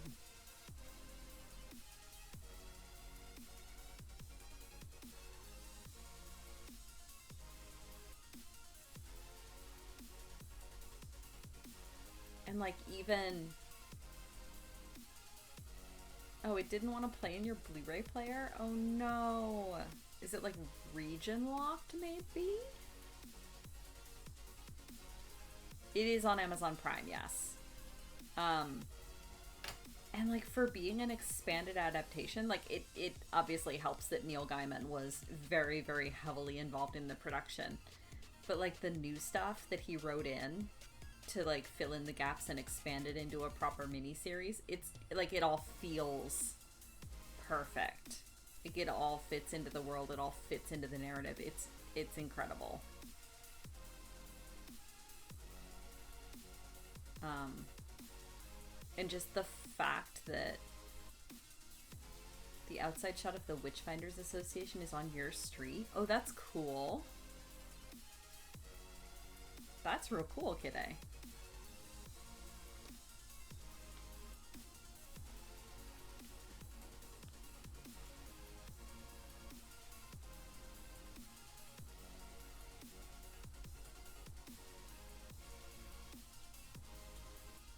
Yeah, yeah, and removing the homophobic joke, definitely.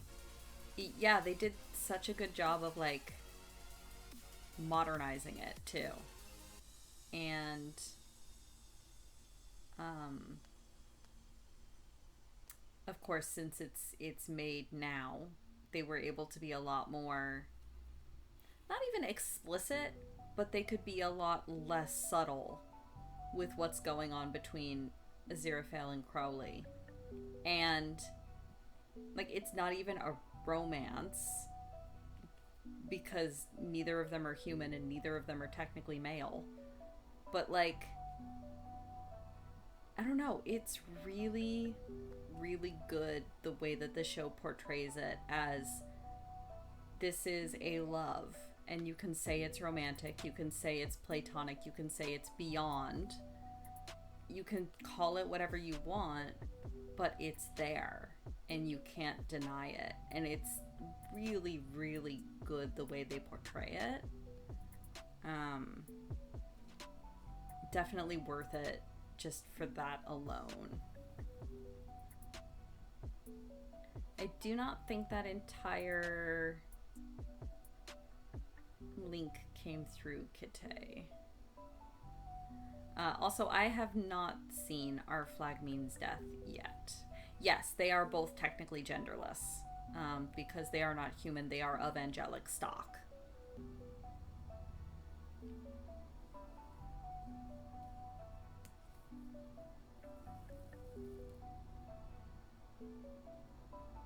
So it's like, it's really interesting the way that they kind of, they frame it so that it's recognizably a love story while also keeping that sort of unearthliness of like, okay, but it's not a human love story. They're not bound by human terms and they're not defining themselves by human labels. It's really interesting. Yeah. I know I should watch Our Flag Means Death. I have heard many good things about it, but it's that time factor again. It's I have just had no time.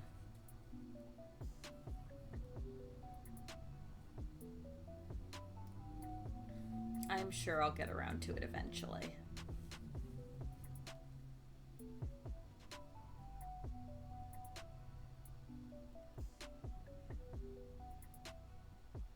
I also have to be in the right mood for like, I guess, period dramas like that. I'm not always in the right mindset to watch them. Otherwise I'll just kind of zone out.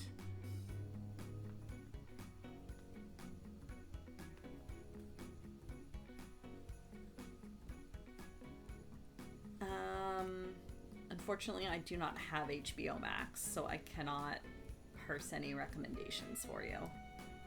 Because I have no clue what's on there.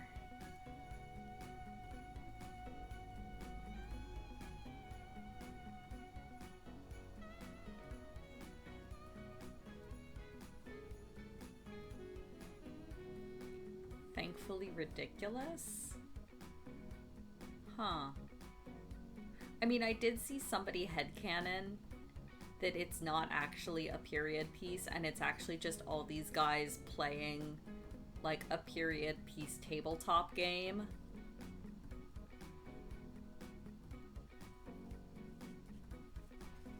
Bionic reading.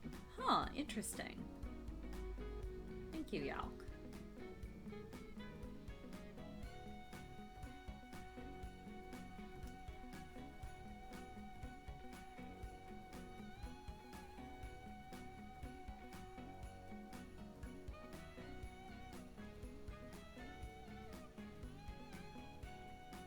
Is that a cat hair? Yes. Yes, it's a cat hair.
Yay, more food for the dragon. Thank you, Kitsune. Om nom nom channel points.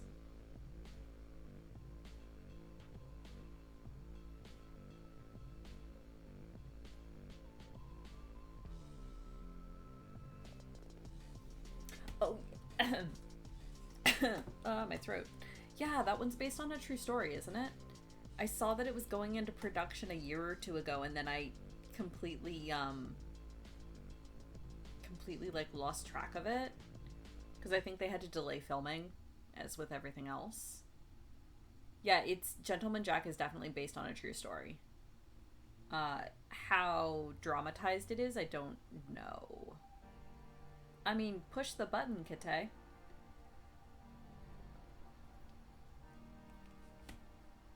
I haven't actually poked board games yet this morning, so I'm sure it's my turn on a bunch of them.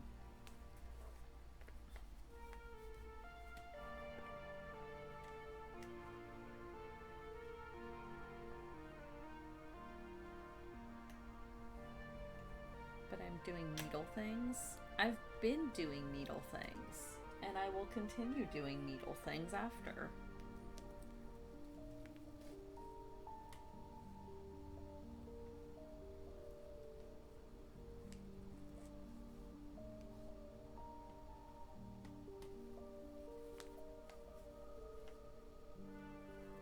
I always do needle things.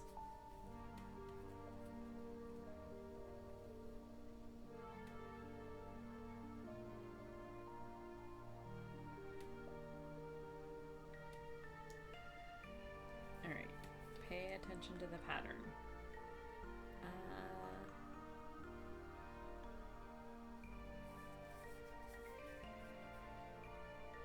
Yeah, there we go. That works.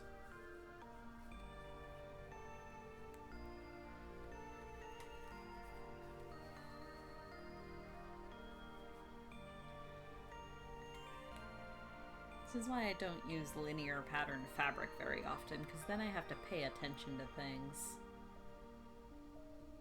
I mean, I don't have to, but it looks a lot nicer when I do.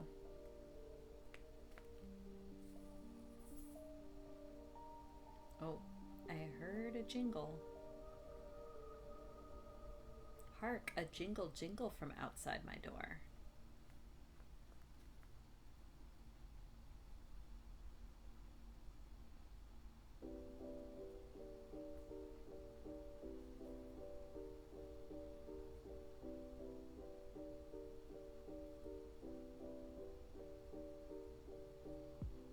And cat hair. Oh, Sasha. Thus quoth the kitty. Meow. Oh, she's not that loud. More like, eh. Eh. She's a very quacky kitty.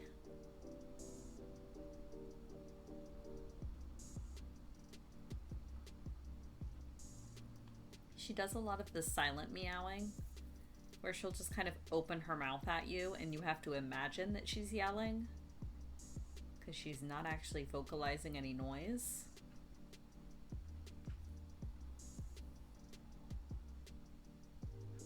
Oh, and now I hear kibble noises. So she is om-nomming. Only poke the kitty with consent, Yalk. That is our rule.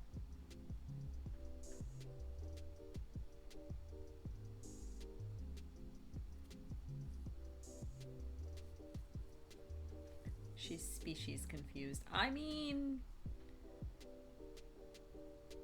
we are half convinced she is in fact a small fae that has just decided to live with us. We definitely do not think she is a cat.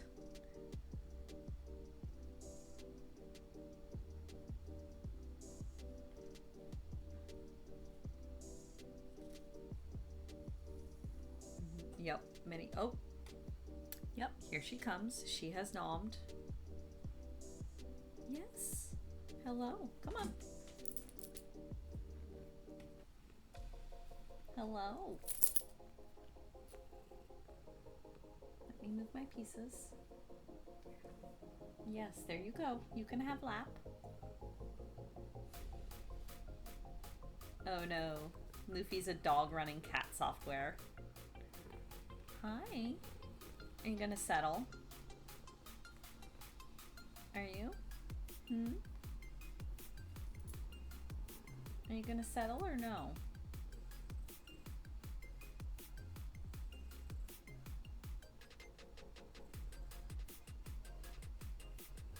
She is beautiful, and the problem is she knows it. She is well aware of how pretty she is.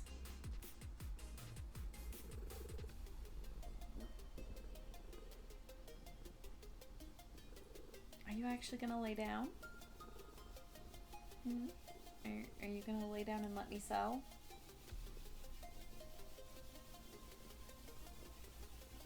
He would sit on your head? Oh no, that's so cute.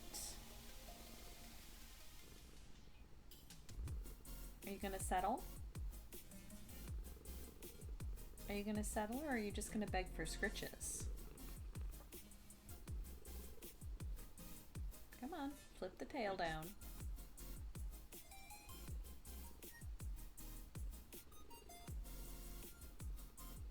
Right on your chest over your heart. Sasha does that too, yeah. If you're laying down on your back, she will crawl up and just like settle.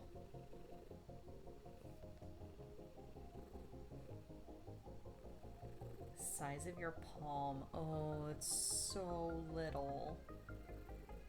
Are you settled? Are you settled, ma'am?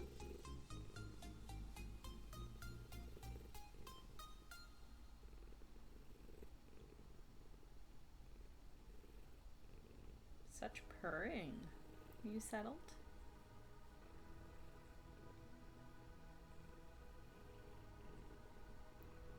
We'll see if she tolerates this. Yes! Yes, I am working on top of you. We do this every week.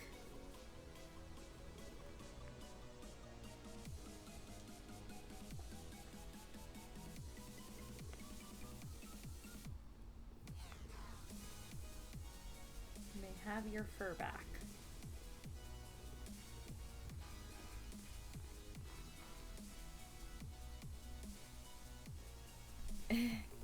We joke that she's full of bees. That there is just an entire beehive somewhere inside of her.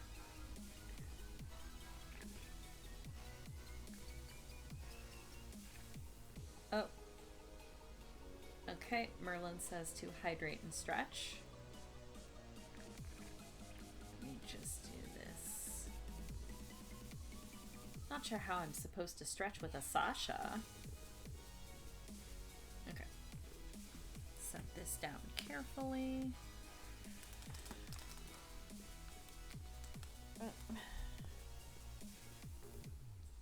Sasha says it is bath time while I stretch. Yes, look at your big mitten paws. Look at your big old mitten paws. Yes, finger stretches as well. Finger and wrist stretches. I am doing the thing.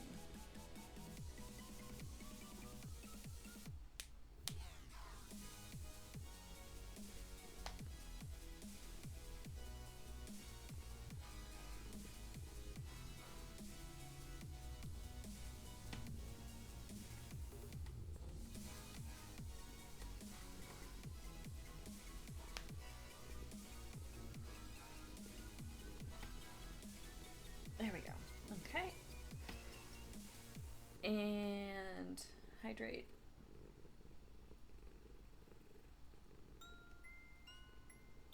All I have at the moment is coffee, but that counts. Yes, hello. Hello. Oh, what a good baby. Are you gonna settle? Are you gonna settle and let me sew on top of your fluffy, fluffy butt? Coffee is hydrating. It's not as hydrating, but it is better than nothing. And it's what I have on hand because I slept in this morning. and did not have time / forgot to grab a glass of juice before starting. Yes, I'm working on top of you. Yes, it is very undignified. Yes, I know you're mad about it. I know you're still here anyway.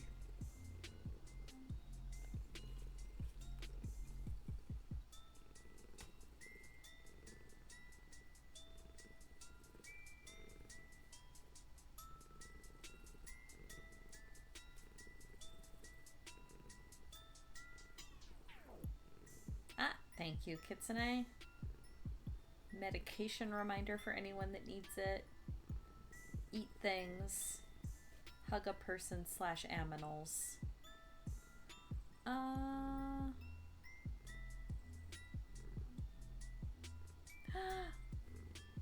I mean, it's up to you, Merlin.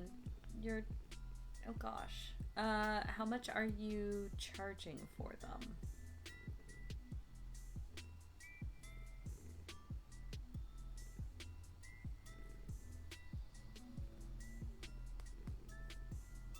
Because, yeah, I definitely want at least one. Those healer mugs are so good.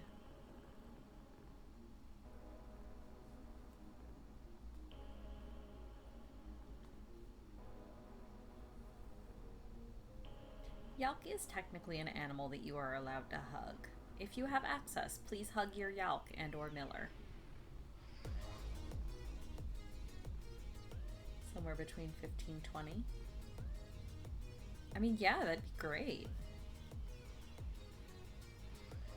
Yeah, no, Merlin just did the test prints for her mugs and they look amazing.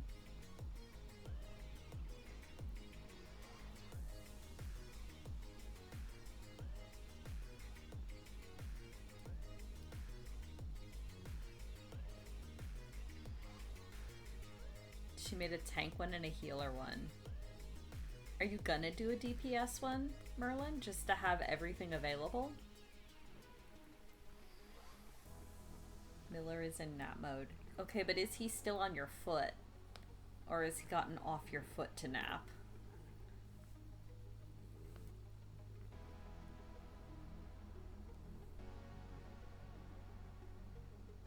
I mean, yeah, mugs are just the superior liquid delivery receptacle.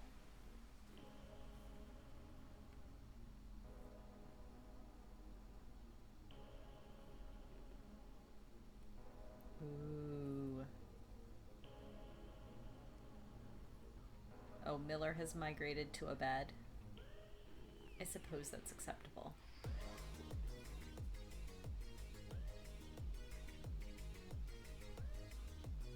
Oh, wow, and even different sizes of mugs. Dang. Yeah, that's super nice. I definitely want a scholar one. Not that I'm a good healer on scholar, but it is my preferred. Hi. I really should get around to relearning White Mage, though. I fell out of practice with it. And I just kind of need to go back and relearn how that job works.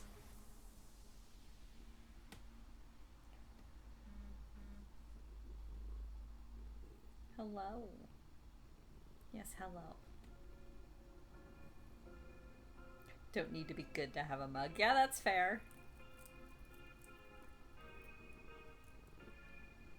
It's more so that even if I, as a player, am not fantastic at the job, that's what I consider my Warrior of Lights, like his canonical main job, that like he as a character is a scholar.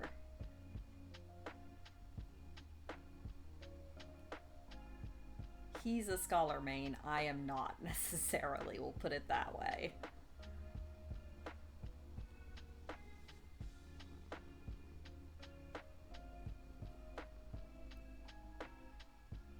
Yeah, that is the thing. And that's... Oh, I'm sorry, Sasha. I have to lean forward and offend you.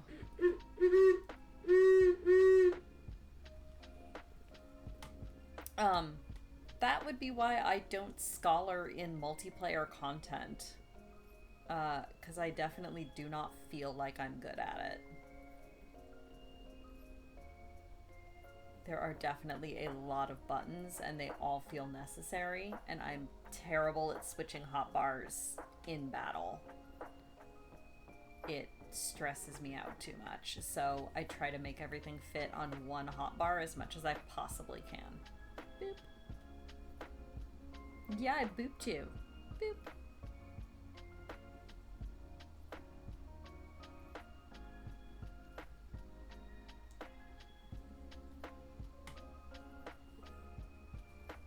Although, now that I switched from a PS4 to a PS4 Pro, I have to go back in and rebuild all of my hotbars anyway. So I guess it's a good time to optimize and figure out what I'm actually doing. Oh yeah, how did NSinger Extreme go?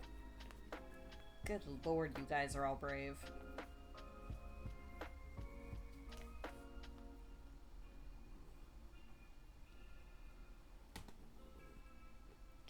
No, we completely forgot that they were locally stored. So when we got the PS4 Pro, we moved the hard drive from the PS4 to the Pro, and then as part of reinstalling the Pro, we had to wipe it, which is fine because we have cloud storage on all of our saves and everything. And we totally forgot that hotbars are locally stored, so we have to go in and rebuild them all.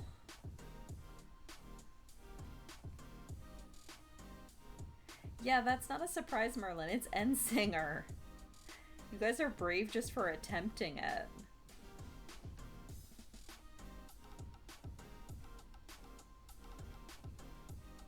But did you have fun is the important part.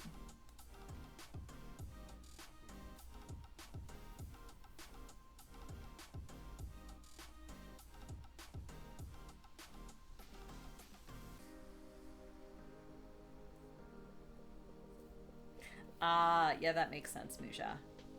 We don't, like, we've never changed machines at all, so we just completely forgot that that was a thing that didn't carry over.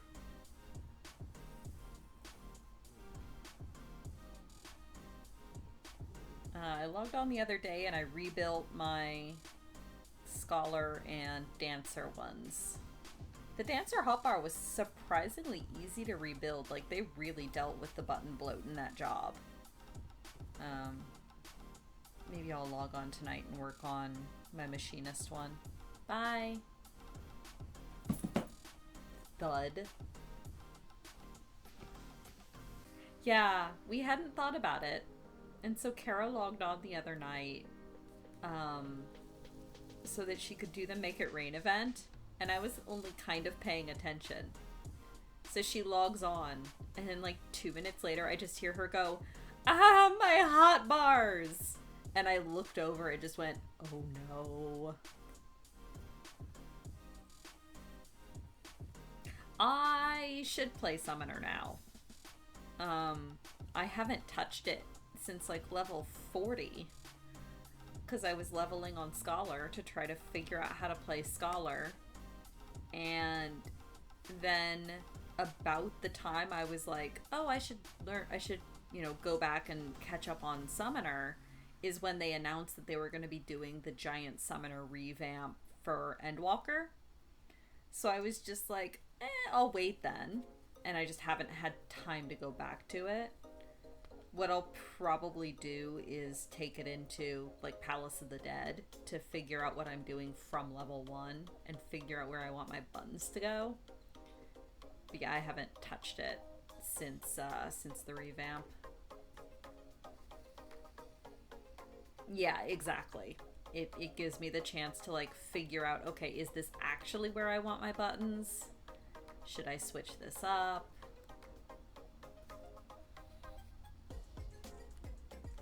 And now that we've got duty support, I'm planning to, at some point, actually play tank.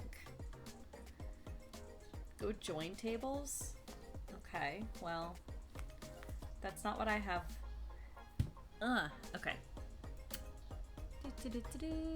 Kite has told me to board game. Am I still there? Yes.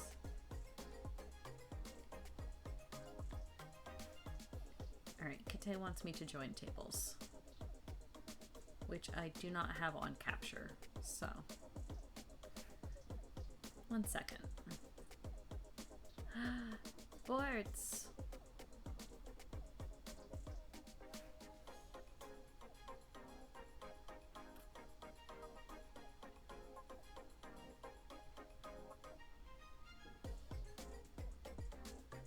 Oh, right, I can lean forward because I'm not on camera at the moment.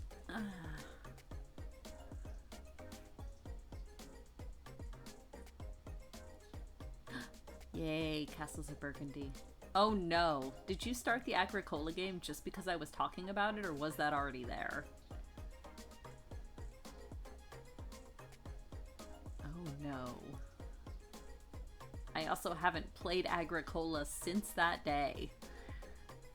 So we'll see how the board game arena version goes.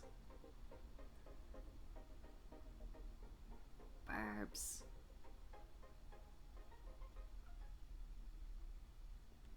I will get to playing the tables in 1 moment once I have joined tables, as Kite has bade me to.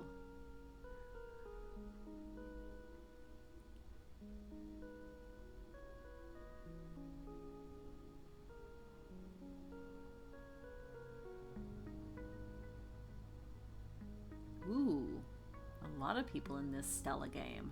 This will be fun. I feel like I'm very bad at Stella, but it is very, very pretty to play. I just like looking at all the artwork.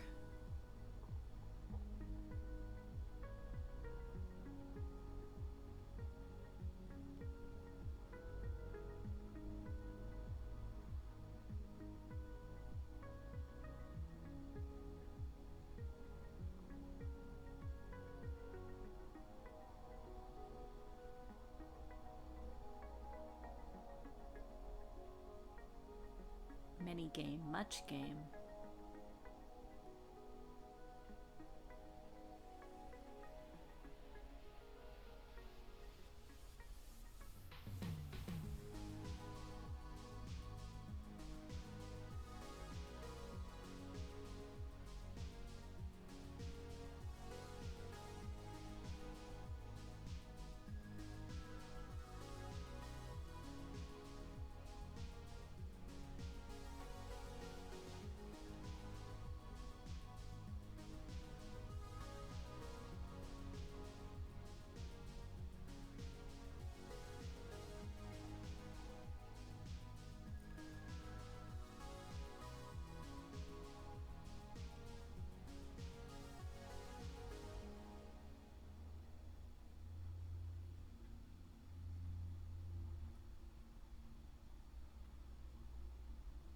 Oh my gosh, so many boards on here.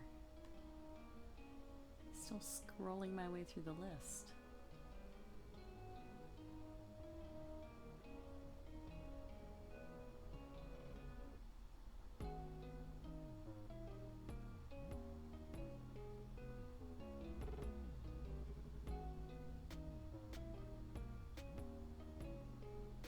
Okay, there we go.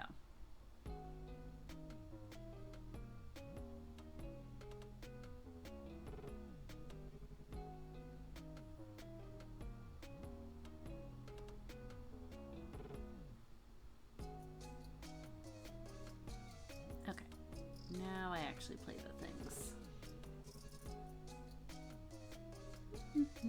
Ah yes, the Dabi Koi Koi game, in which I started with a ridiculously good hand. Nope, I'm going to wait because I have the cherry blossoms in my hand. Oh, 17 tables, that's not too bad. 6 Nimit. the one that has been going extremely poorly for me. Nope, but I've got a 9. That'll work. Sorry, not sorry, Kate. And then play that. Next. Also, as I've established, I do not care if you guys are watching the screen or not. You spent channel points to make me play, so if you want to see my hand, you are welcome to. This is my hand and foot with randos. We've got all our contracts. I just need to go out. So, play that as a meld. Discard the 5. Getting there. Next. Ah yes, our game of crew. That's all I've got. Next. One of the Castles of Burgundy games. The Yalkite game.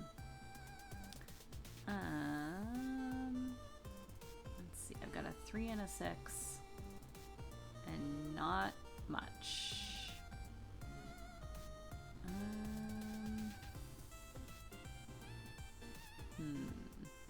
Alright, well, let's play that there. And no. And then sell that. Nope, there's nothing to buy. Next.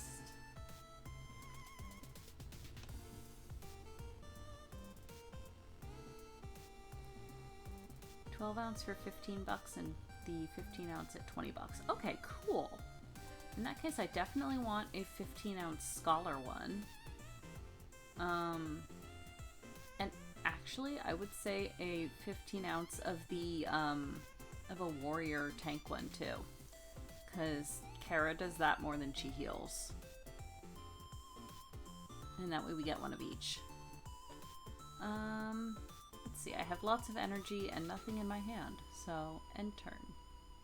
Next. And if Kite and Yalk are playing and Kitsune are playing in the background, they can extend this. Because by the time I get all the way around, it might be my turn again. Oh good, I have enough money to rail things.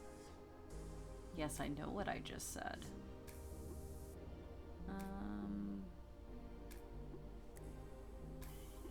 I mean, I'm gonna have to expand my engine at some point. Let's actually deliver this one first. Complete. Next. Buttons!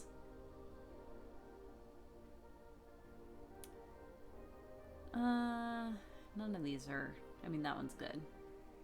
None of the rest of these are super ideal.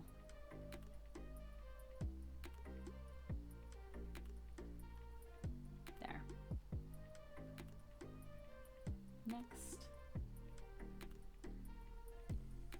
This is the hand and foot with friends. Draw cards.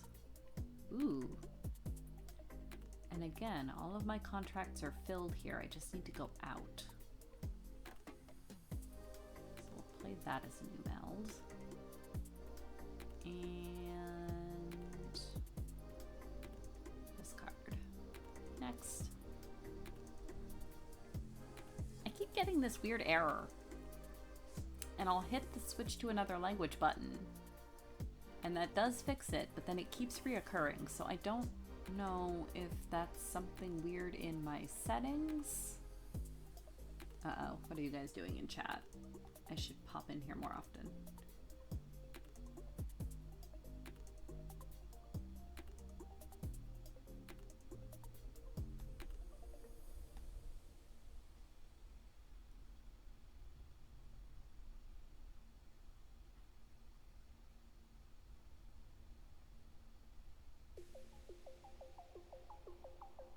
Might need coasters to go with those mugs.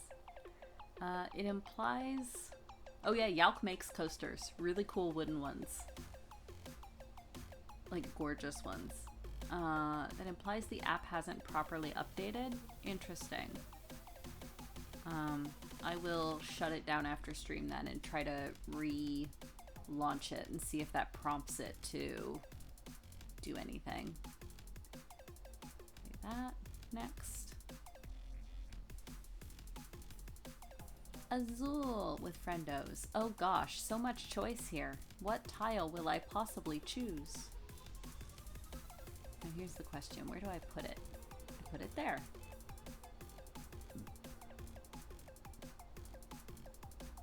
Yay, scoring. Excellent. That was not bad.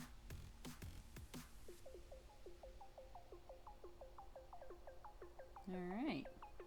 Kitte's turn on that one. Next, hardback. Aha, my N is still in play. Good. Firm. Let's see. I have 3 coins so far. But there's nothing I want for 4 coin. So I will take that. Take that. And I will just take the 3 ink. And I'll figure out a new word later.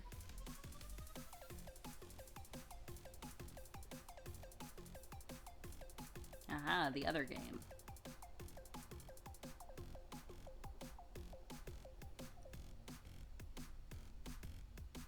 Oh, Kitte's... Oh yeah, Kitte is in this one. I'm like... And again, this is the game where I don't know how Kitte plays. I would like to play this live at some point.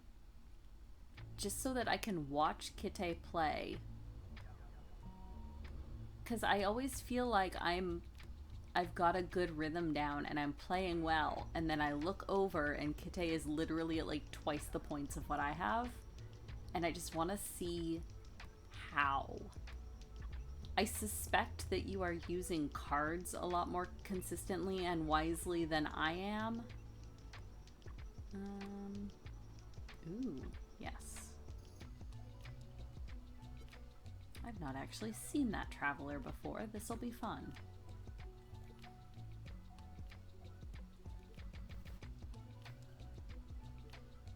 A bunch of stuff in the opening rounds? Ah. Yeah, that would make sense. Because the strategy I've been doing is to try to minimize the amount of loans I take out, so I start really conservatively and then try to ramp up later, and that just does not seem to be working. Ooh, that one gives me bonus crystals. I want that. That gives me a wild. I want that. And then that's immediate point scoring. I want that. Take those. Next.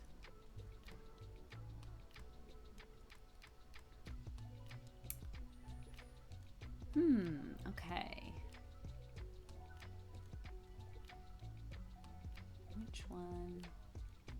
Okay, so I want that to be my plan. So let's take that as my first card. And then that is my plan. Alright, next. Seasons. Let's see. I need fire, but I also need water. Take that one. Next.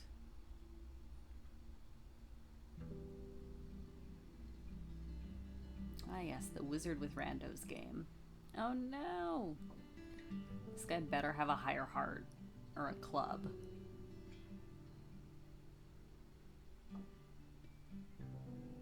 And my Kitsune game, in which she is beating the pants off of me.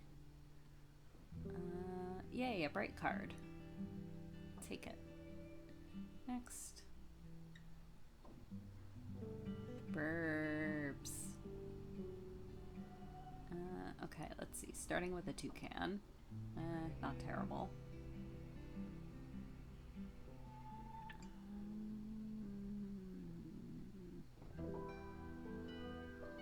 Yeah, take the parrot.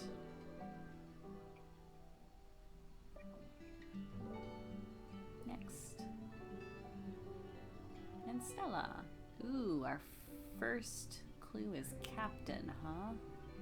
Well, that one.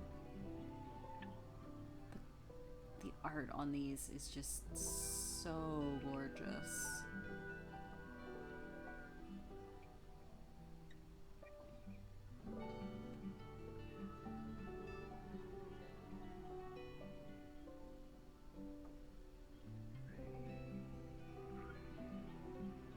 I love this one. I want it as a poster.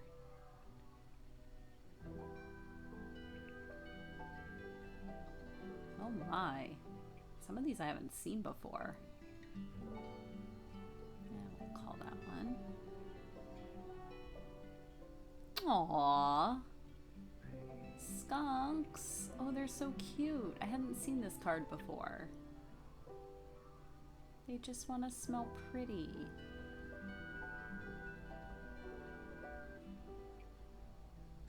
Yeah, I think we'll just go with those two.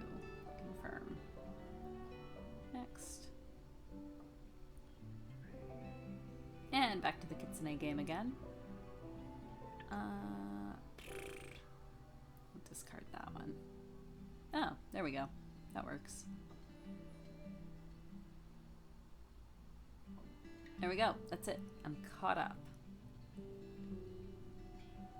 Caught up until Kitsune plays again. Oh, right. Lean back behind my camera.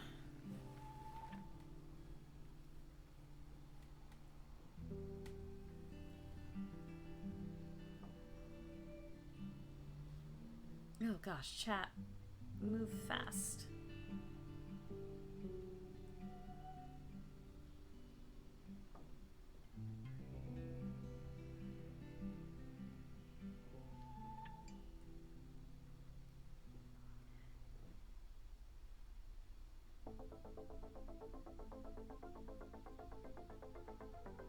Three-point card for delivering the first good. Oh.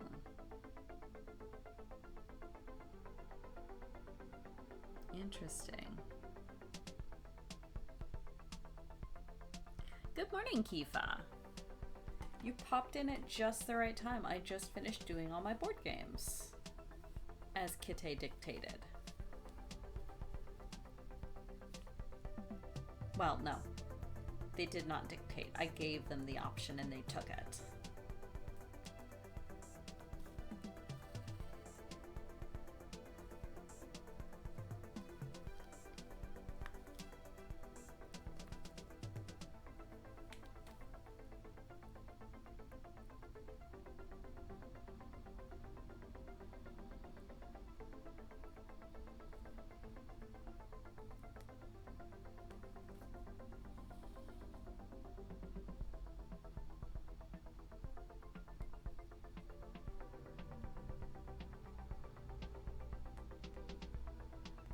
Oh yeah, the live image. Yeah, that was Board Game Arena. I was running through the boards wherein it was my turn to play.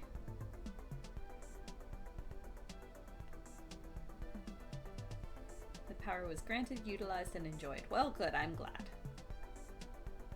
And it is now various other people's turns at boards.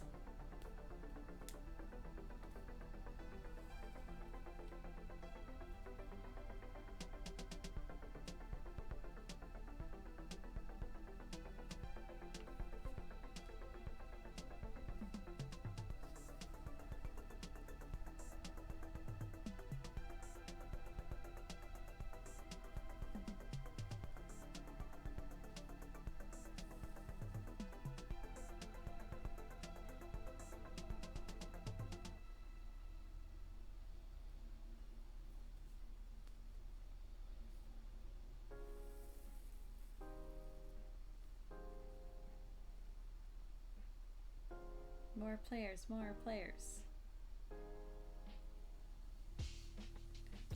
Kara tonight and see if she wants to join any of them too.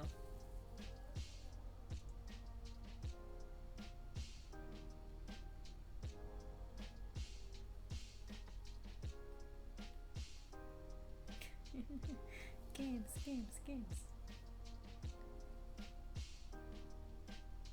You could run board games. I would probably not be able to join in. I really need to be doing resin work this afternoon. I have not been doing it all week, and now that I finally have the proper dyes in, I want to do some dye experimentations.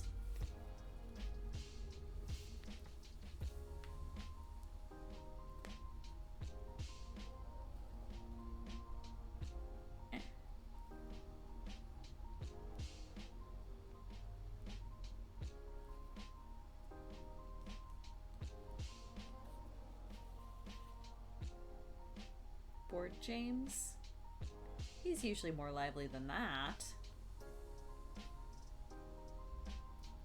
Har, I know.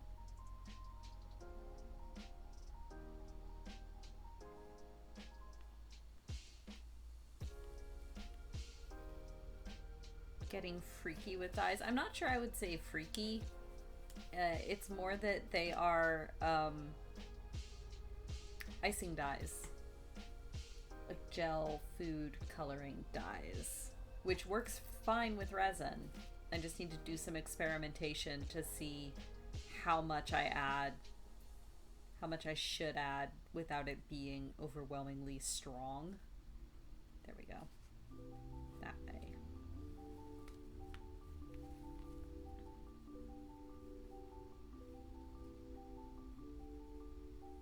It's probably going to be a game of how small of a drop can I squeeze out of this tube. Actually, what I'll probably do to start is just stick a toothpick into the tube and get a very small amount of dye and see how that does, and then go from there.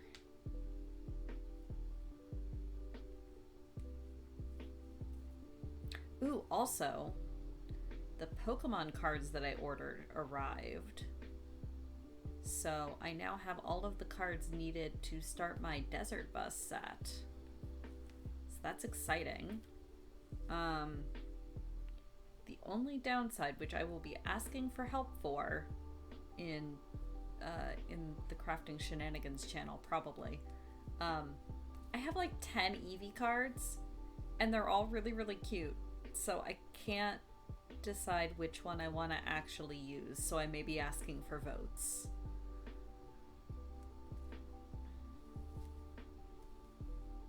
Aha, yes, drink your breakfast, Muja, and also meds if needed. Thank you, kitty.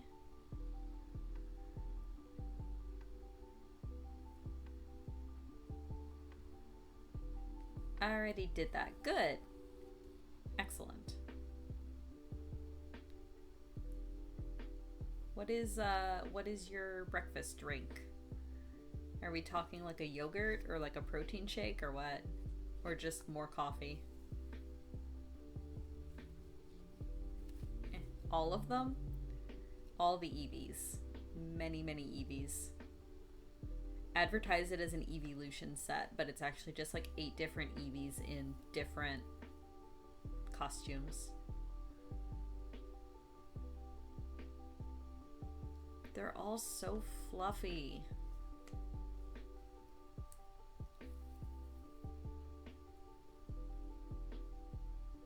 I also have to decide like which mold shape I want to use for each one. Because like obviously Umbreon is going to be a moon shape. I'll probably make Sylveon a star shape. I need to watch Bofuri. I've never even heard of it. I've been so out of touch with like new anime. What is it about? Like if it's cute slice of life, I am down for it. That is my favorite genre. But like I've never even heard of this one. And also, where can I watch it? Because I ain't streaming to, or I ain't subscribing to another streaming service for the sake of one thing. I'm really done with that. Although I think Kara did get a Crunchyroll subscription. I don't remember why. She wanted to watch something or other.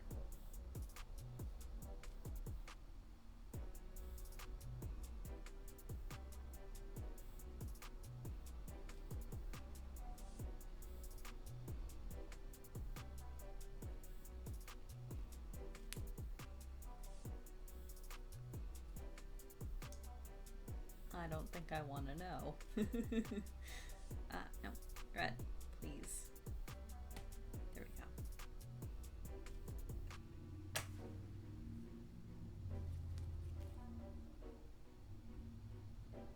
Come on, behave. There we go.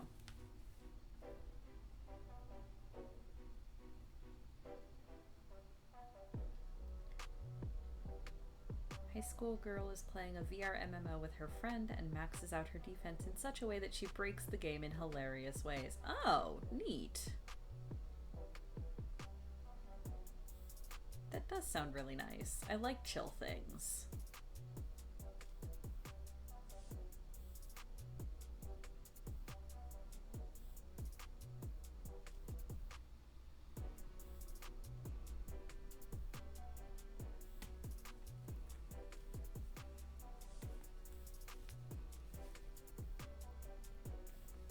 So sweet and just wants to have fun. Aww. Yeah, that does sound great. I will definitely look that up. That sounds like exactly the way I play Final Fantasy XIV.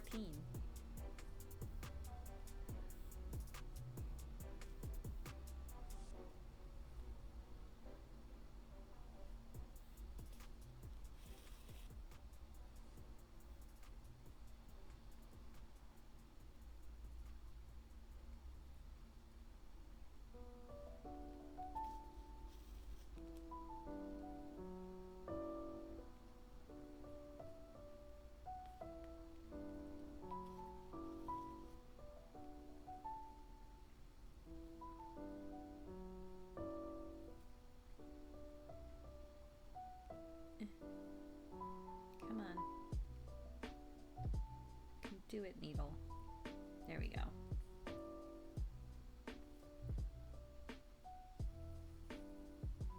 Ooh, probably crunchy. Yeah, okay, cool. I'll definitely take a look at that.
Oh, good. Thank you for checking, Muja. Excellent. I will add that to my list.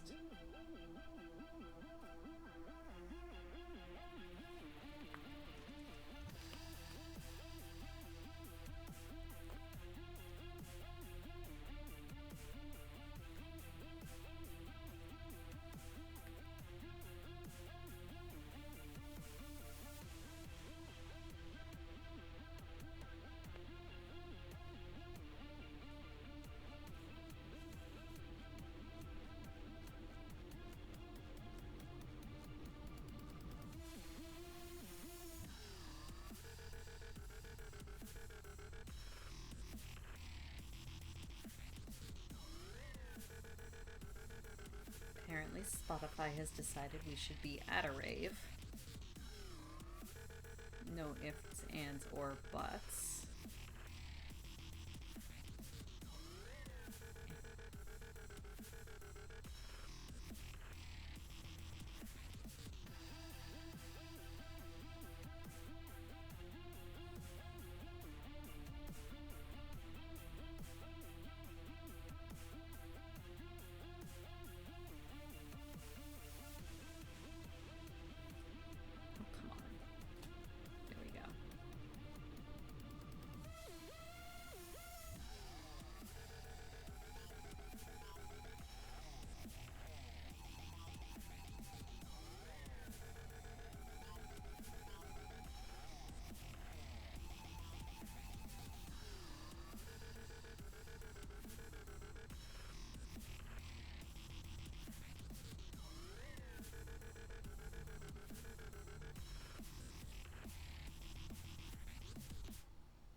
Getting there.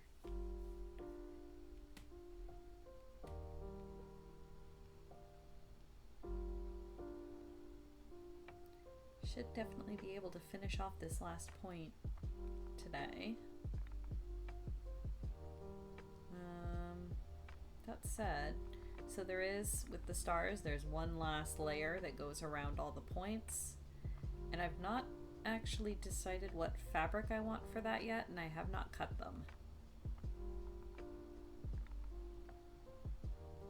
So once we finish this last point, depending on how much time is left on stream, I'll either work on my nephew's baby blanket for a little bit or just grab my crochet for a little bit. We'll see.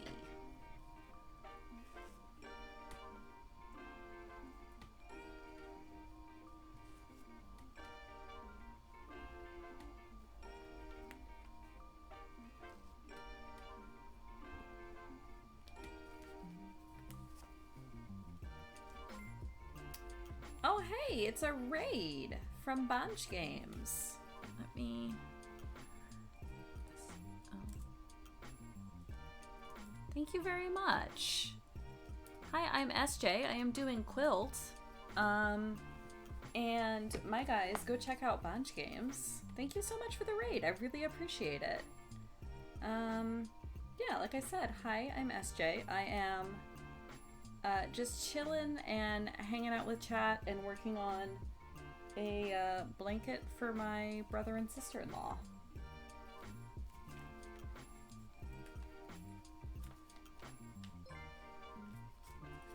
And thank you for the follows. Much appreciated. Also, Pride Raid. Hell yeah.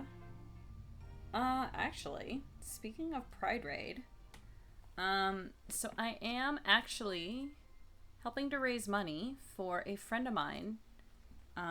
We've got a GoFundMe set up for his top surgery. There's a lot of really cool stuff we're doing too. There's some artists that are offering commissions in exchange for donations.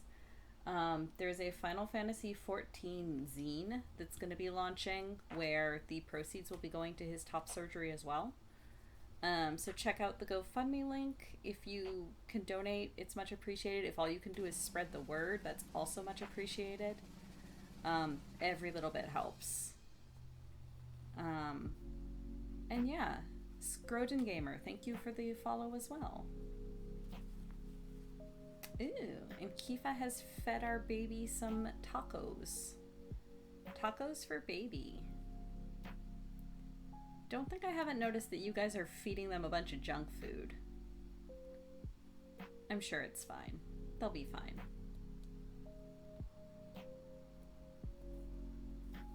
Although I'm sure a pixel apple a day keeps the pixel doctor away? Question mark? Oh, okay. And Yalk is telling us to stretch. All right. Thank you, Yalk. Everybody take a second and stretch. If you're sitting, unshrimp. Straighten your posture if can. Since I'm sewing, I'm also going to do a couple hand stretches here. I'm going to keep it mostly off camera because I am double jointed and not everybody wants to see that because it can be a bit disconcerting. Thank you, Yalk.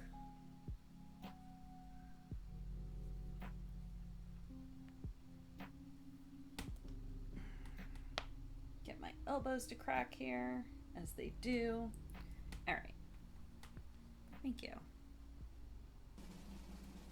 Aha, apples. Apples for baby.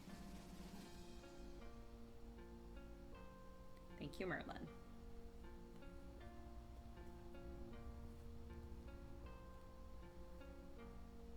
Oh, come on, thread.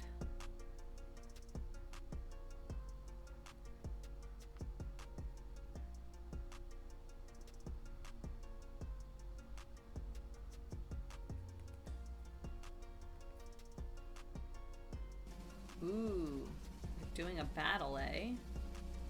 Against a green boy. And we won! Huzzah! We get to keep our crown. Our fancy, fancy crown.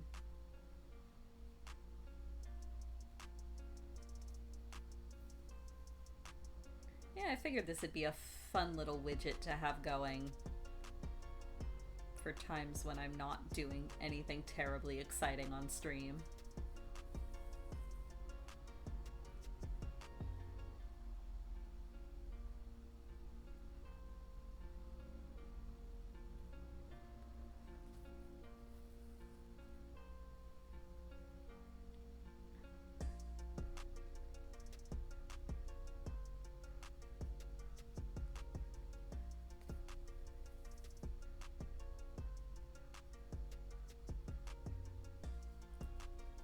I also do not mind if you breed the baby, change the appearance. Don't matter much to me.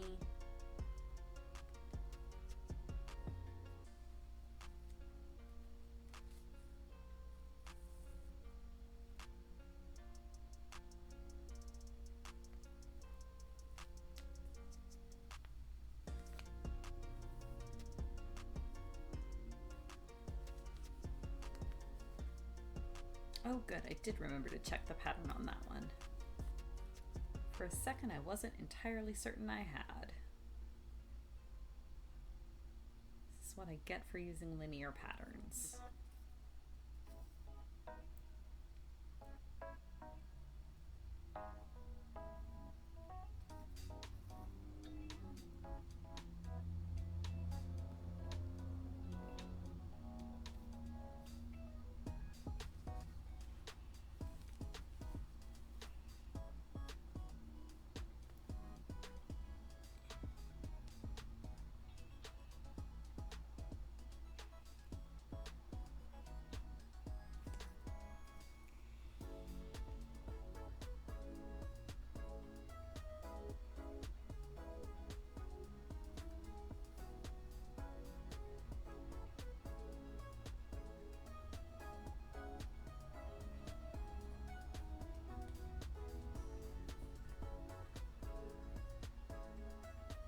Oh man, with no Julie stream today, who am I even gonna raid?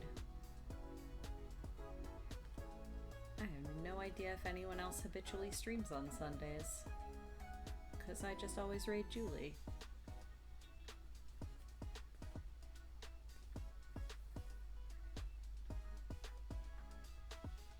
there's always Dash Ducks. Dash Ducks is streaming 24/7, it seems like.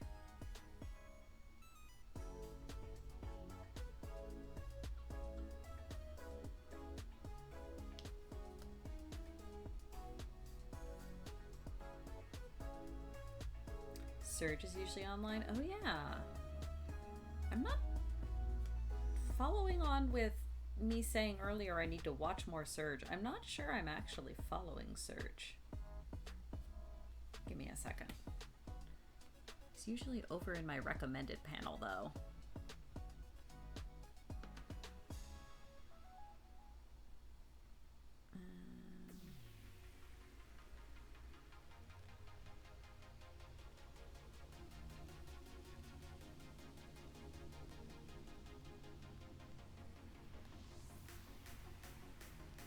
Oh yeah, he is live, isn't he?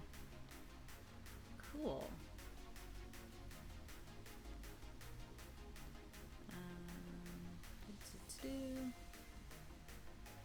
If I...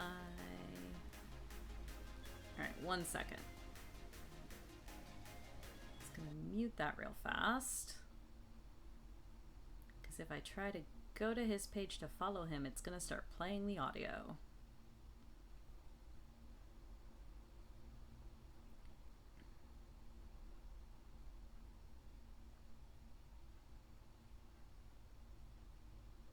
There we go. Alright, now he should show up in my raid panel.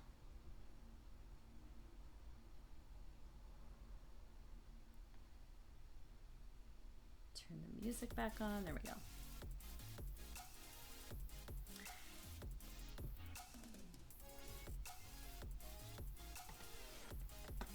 It's, yeah, so Surge is, it's the interesting sort of thing where sometimes he plays things that I am really interested in, and then sometimes he doesn't. So that's probably why I haven't watched a whole lot of his stuff, because the few times where I've had the chance to tune in, I'm like, oh, well, this isn't really something that I'm interested in watching. The same kind of goes for, like, when Ian and Corey stream. I love watching them, but, like, I have no interest in Yakuza. But there's been, like, times where either they've been streaming together or they've been streaming with a guest and they've been playing the odd thing where I'm like, oh, that's really interesting. I like that. I should actually go follow Heather too, because she tends to play a lot of stuff I like. And I don't think I'm actually following her either.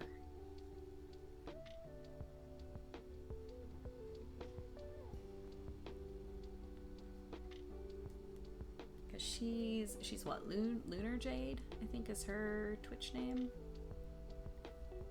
Let me see.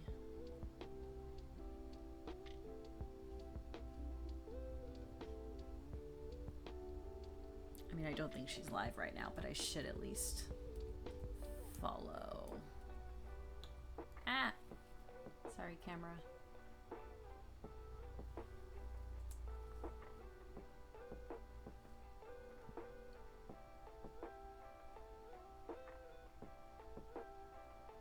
Yeah, there we go. Follow.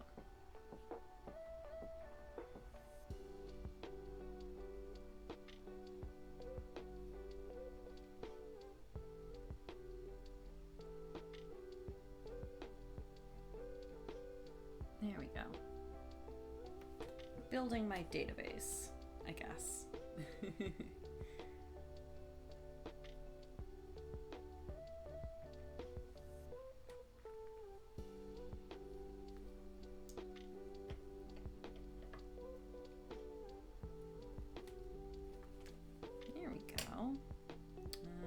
Not enough thread to do anything with.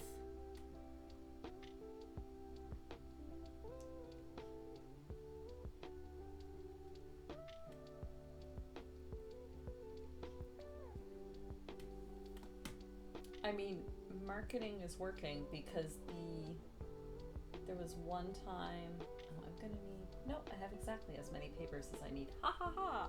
I totally planned that. There was one time Julie rated Heather and it got me to buy a game. So marketing working as intended, I suppose.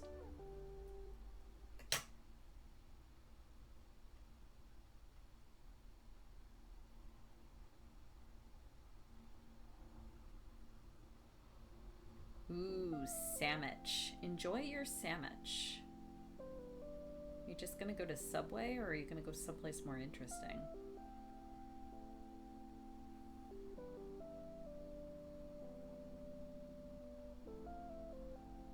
The sandwich, not the partner. Lol.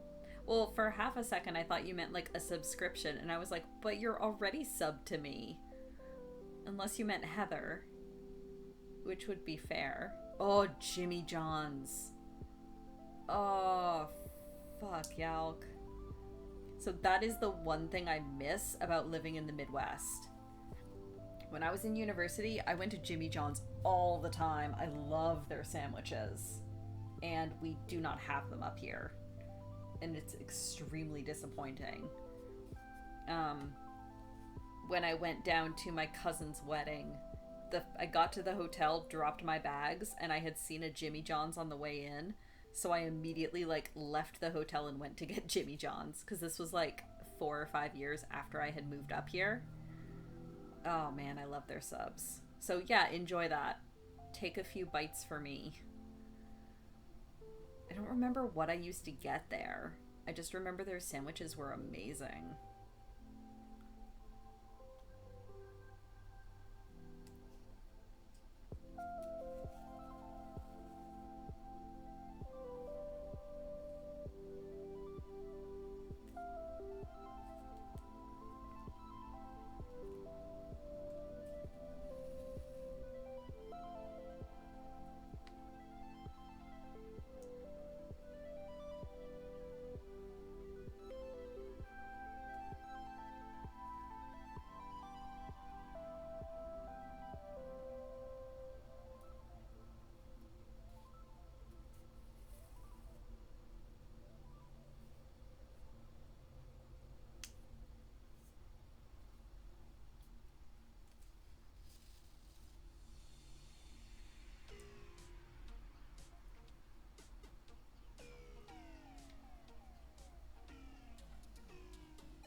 Another reason to go down and see my brother this winter. Jimmy John's.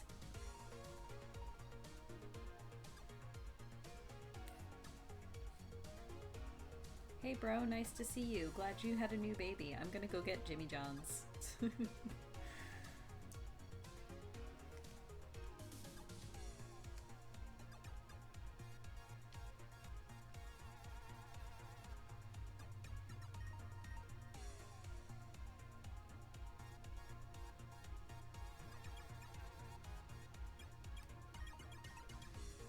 There we go.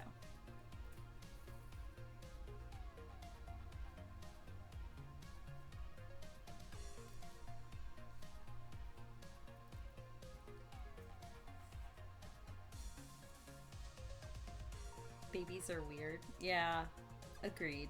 That's why I don't have any, and why I don't intend to have any. But I'm excited to be an auntie. I don't dislike babies. I just know that I'm not in a mental or physical place to be able to care for one myself. Luckily, Kara and I both agree on that front. But yeah, I'm very happy to be becoming an auntie, and I'm happy to go down and help out for a week or two if I can. I just want to be able to leave and go home afterwards.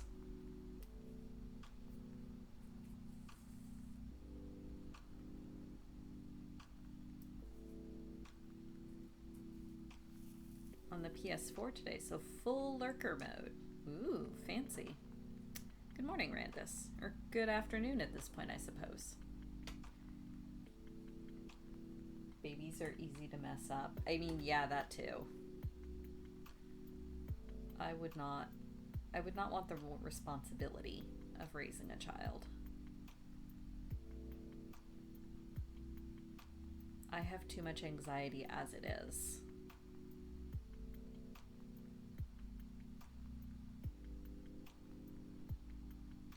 Hype them up on sugar and give them back to their mom. Yep, that sounds right.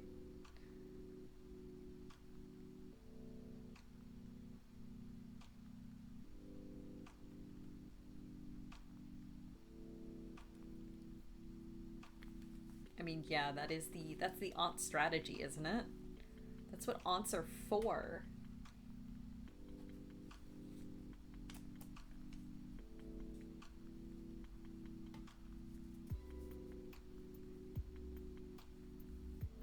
You know you're doing correct as an aunt if you do such a good job babysitting that your sibling doesn't let you babysit anymore. That's how you know you're doing things right.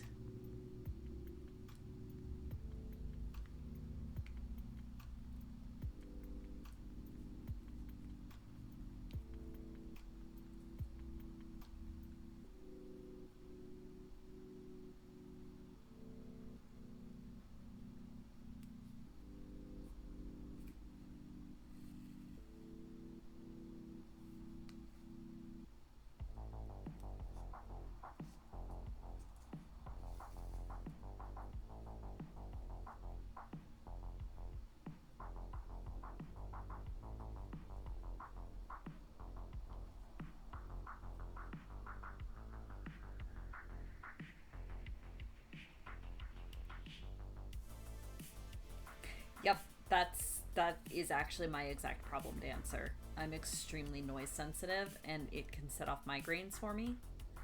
I think we've actually discussed this before, but yeah, that is honestly the big reason I could not have a child of my own, at least not an infant, because I just physically would not be able to care for them.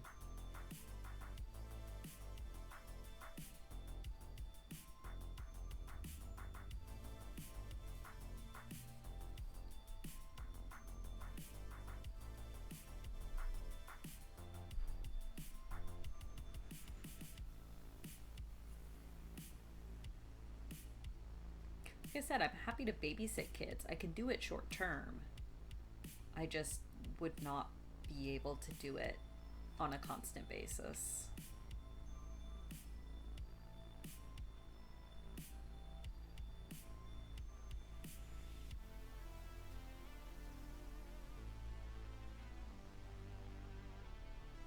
Huh. Maybe he's got a biological clock?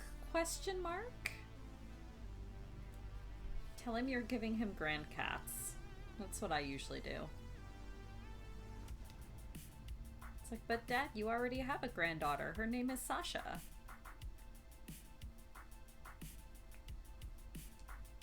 Although I don't actually know if you have any pets, Kifa.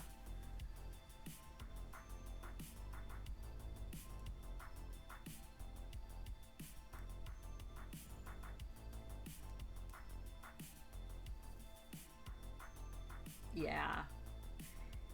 Luckily, my parents have been very understanding on that front. And I think it's probably at least partially because Kara and I are lesbians. And my parents are very understanding that, like, okay, if we did want to have kids, it would be either IVF or it would be adoption, both of which are extremely expensive and extremely time consuming. And so I think my parents understand that kids are just not a thing that's going to happen to us, and they've not been pressuring us about it.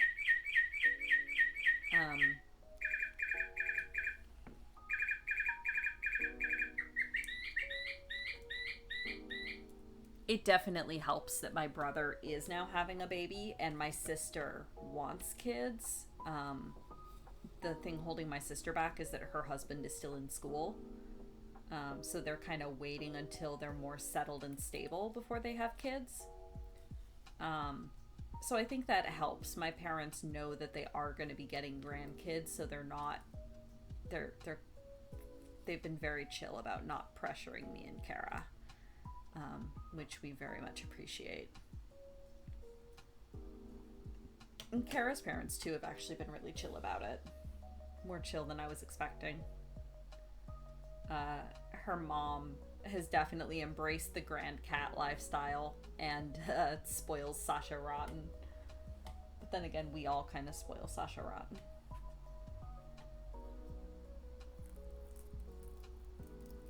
Alright, last point on this star.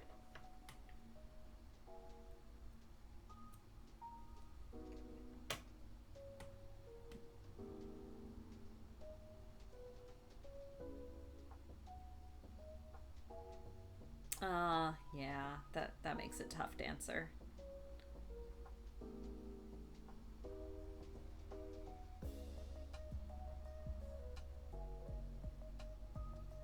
Like I said, I know I have definitely been very, very lucky with my family and how accepting they've been.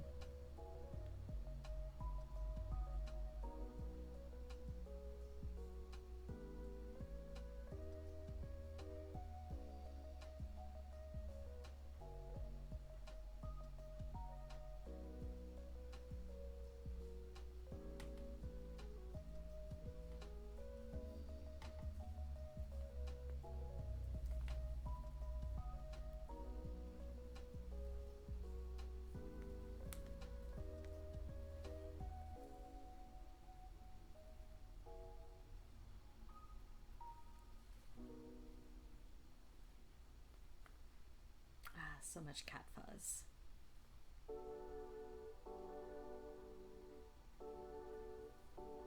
You okay, OBS? I probably should have plugged in my LAN cable with how the weather is outside, but it's fine. I'm sure it's fine. If it gets too jittery, let me know and I will plug in the LAN cable.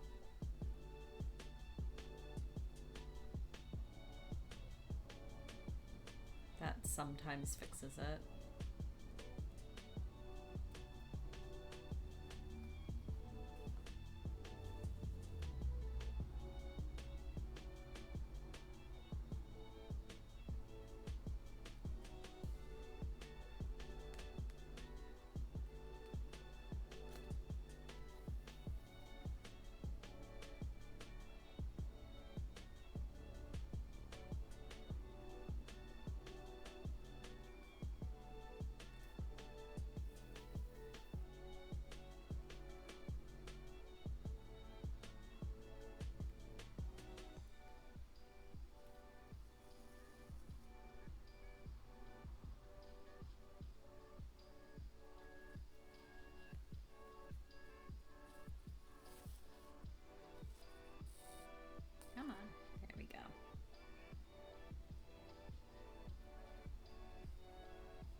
maxing your unspoiled node. Oh no! I mean, that's what you get for multitasking. Set a timer? Because the in-game... I want to say the in-game 12-hour cycle is, what, 10 minutes? So you could set like a 9-minute timer or something if you've only just missed it.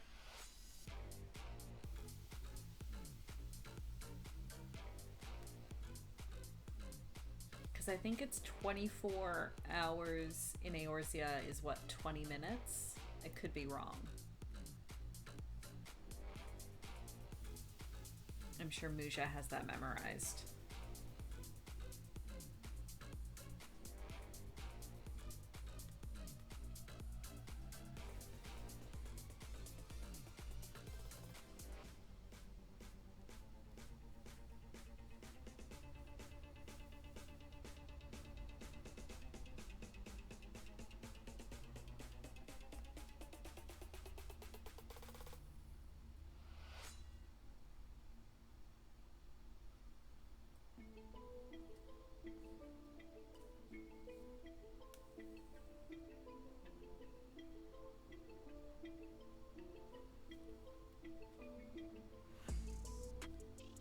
Getting caught up in drawing. Yeah, that is good.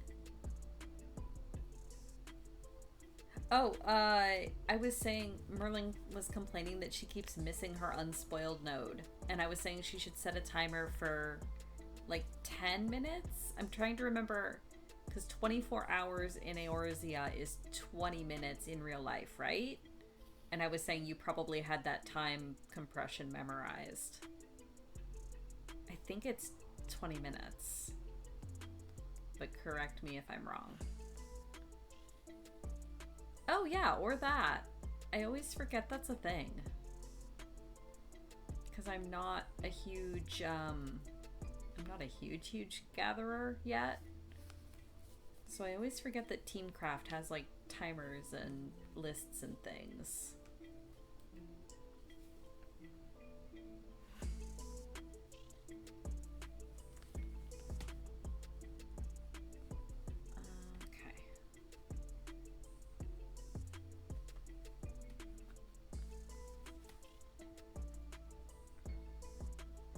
There we go. That's the lineup I want. Yeah, Teamcraft is a fantastic resource if it's not one you're already using. They do like mat lifts for crafting and things too. Oh yes, goodness, Muja. Please don't tank and type. Actually, that could be hilarious mug text. Don't tank and type.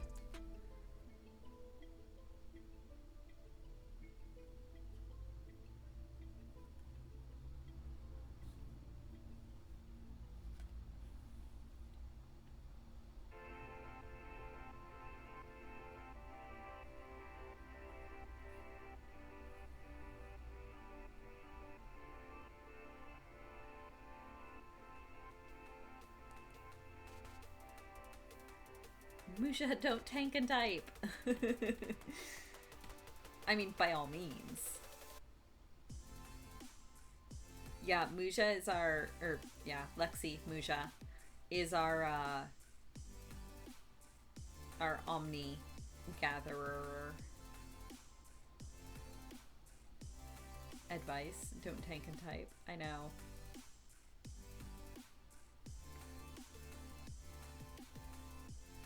Let your healer suffer? Oh my god, Merlin. Mean. I mean, depends who's healing. If it's one of our FC healers, it's fine. If it's a rando, be nice to them.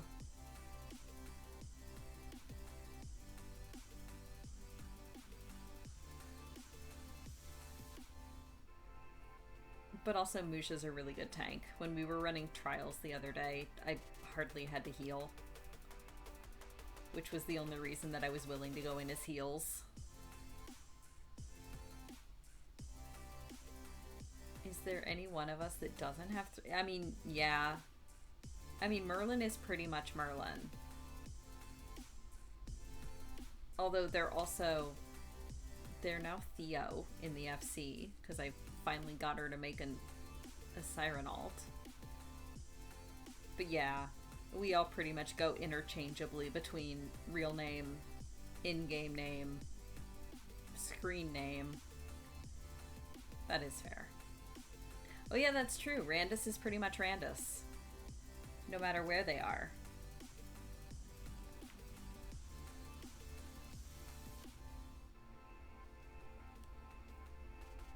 Yes, Merlin is Theo. Yeah, if you ever need to run anything, Merlin, I know you've been using duty support a lot, but we're always happy to run stuff with you. Everybody's always leveling something.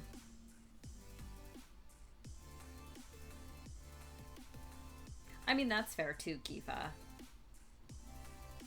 I think I mentioned this a week or so back, but like when I was interviewing for this new job, she was using my actual first name, and I wasn't sure how to correct her because it was like a formal interview process. So I just kind of let it slide because it's not like I dislike my first name. It's just that only my parents really use it anymore, so it was just weird. But now that I'm officially hired, she sent me like a welcome to Algonquin, we're happy to have you as part of the team email. And I emailed her back being like, I actually do prefer to go by SJ. Only my parents use my first name. It's weird.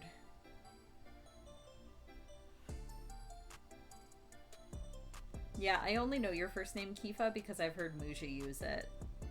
I don't actually use it myself because I'm too used to calling you Kifa.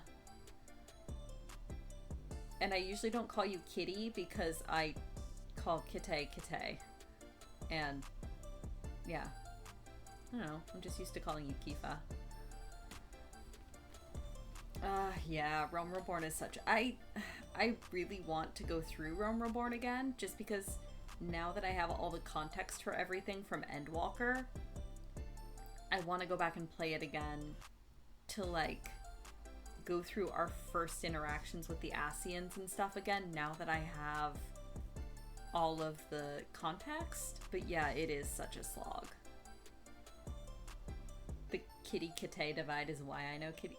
So, and that's part of why I make sure to call you Kite instead of just Kitty, because then to me that differentiates it.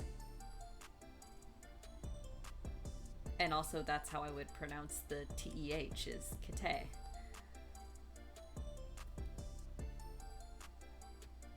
But I know that's a differential that can be hard to hear sometimes. Oh yeah, and Dancer is pretty much just Dancer.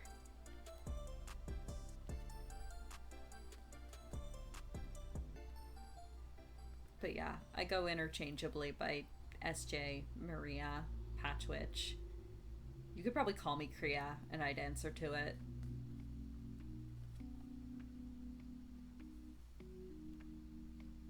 AK. Yeah, that works. Ack.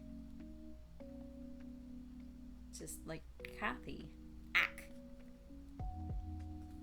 Anyone that got that joke is really old.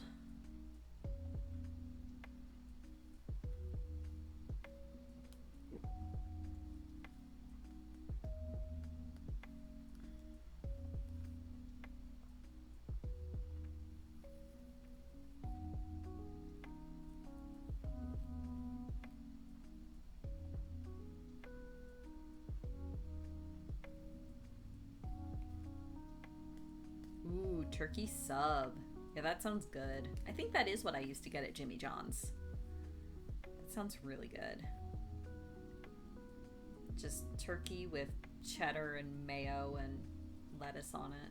I don't like tomatoes. I usually pull the tomatoes off of my sandwiches. But yeah, that sounds really nice. Enjoy your sub.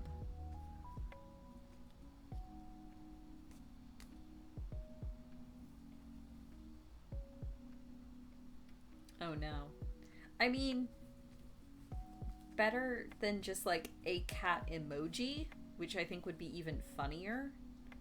Can you imagine being like an EMT and going through somebody's contact list and just seeing that their primary contact is just listed with a cat emoji.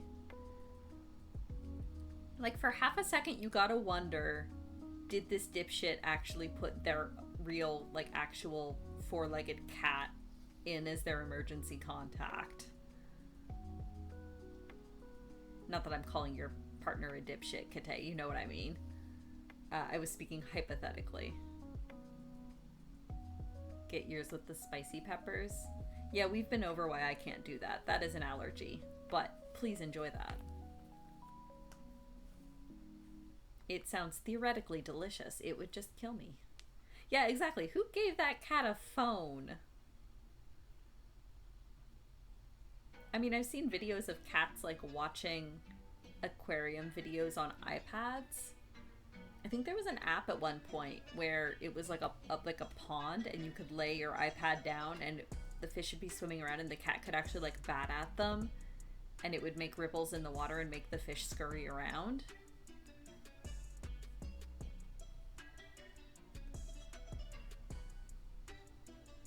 I mean, yeah, that's also fair, Kate. Many hugs for you. I'm very sorry this week has been stressful. Hopefully this coming week will be better for everyone in everywhere. Because I know there's a few people that had a rough week last week.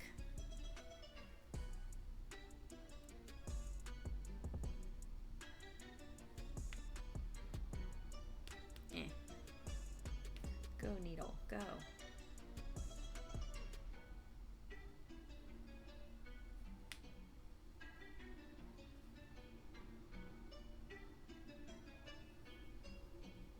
Oh yeah, that's true.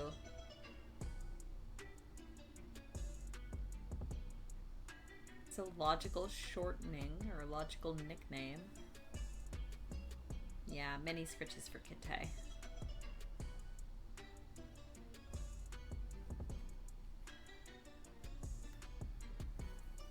I think the only reason I know your real name is because it's on your Twitter. Meaning Kite. And I only know that because you occasionally post your own tweets. I should actually follow you on Twitter. I'm not certain I am. I'm not on Twitter super often. I should actually, like, do stuff on there. Oh yeah, you do use it in Jackbox.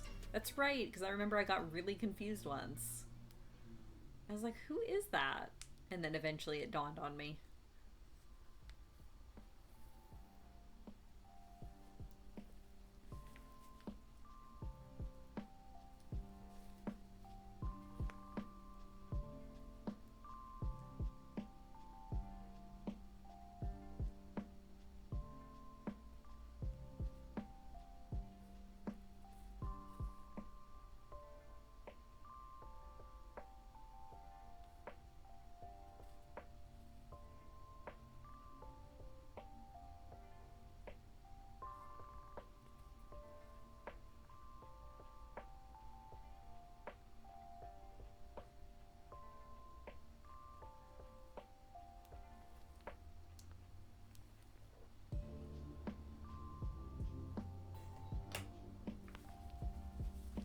There we go.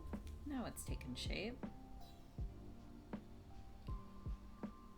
Like I said, I haven't decided what I want because there should be one more row going around the entire outside of all the points, and I haven't decided what I want that to be yet.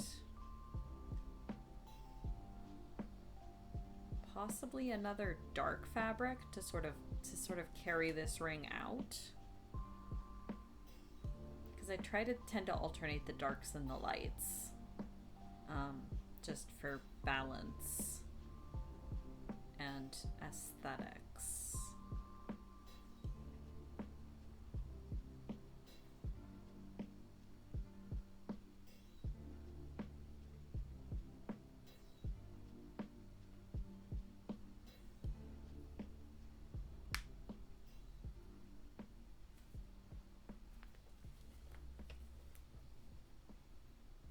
Oh man, Jackbox with colleagues sounds fun. if you have the right set of colleagues.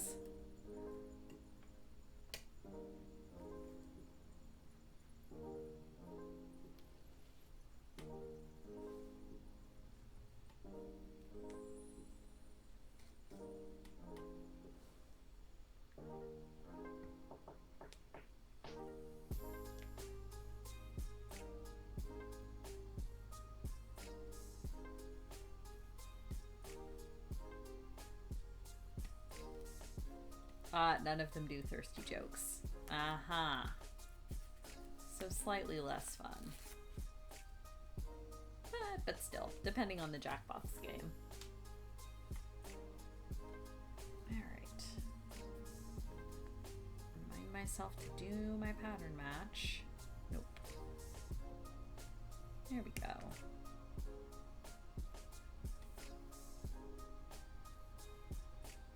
Yeah, there we go. That's close.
There we go.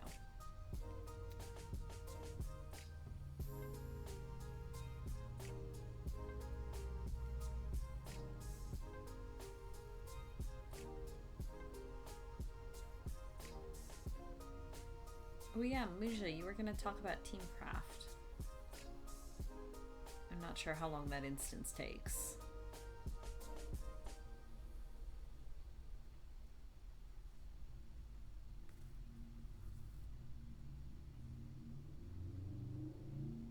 Unless you did talk about Teamcraft and I somehow completely missed it.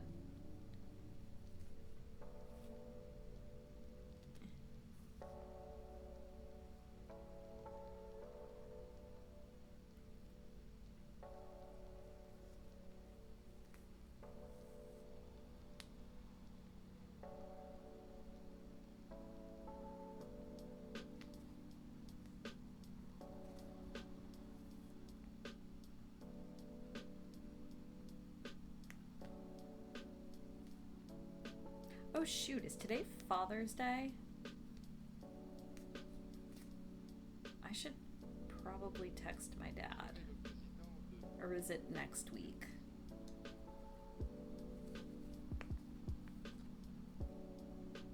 That just occurred to me. I'm like, oh shoot, it's June.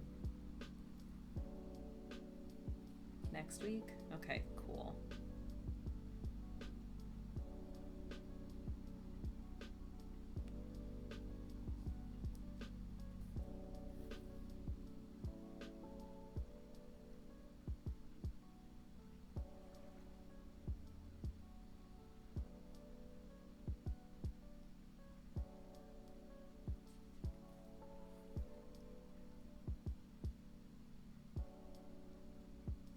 Google says the 19th. Okay, cool.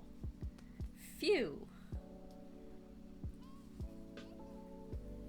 I'm not in trouble yet.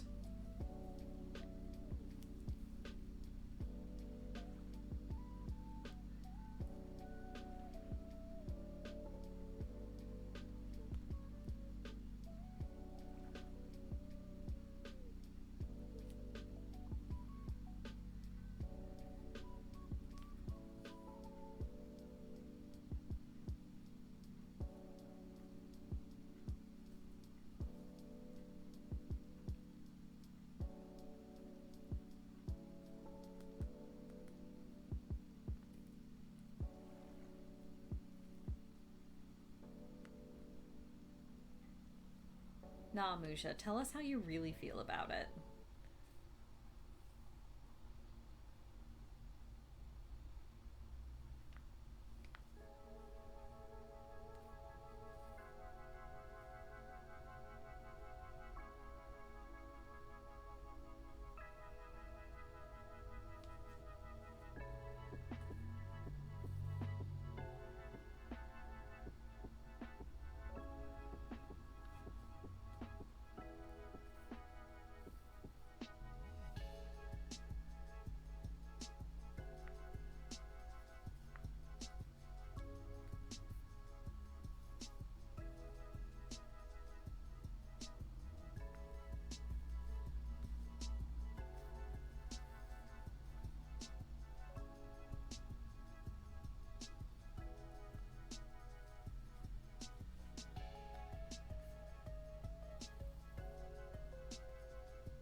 Oh, I actually did not know it had that timer function. That is super useful. I mostly just knew about it for its like crafting lists and stuff. Good to know.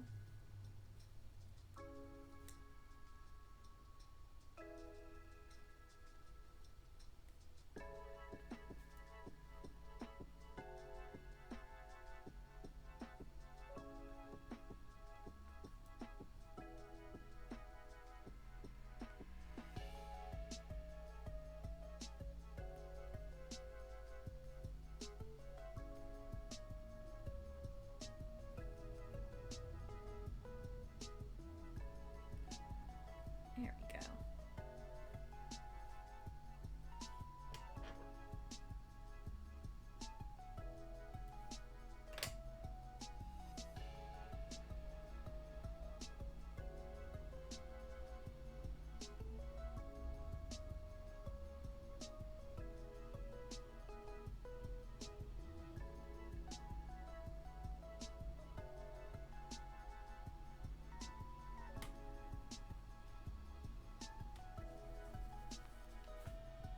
Alright, there we go. Points done. Yeah, over the course of the week I'll figure out what I want for this last outline and get some fabric cut for it.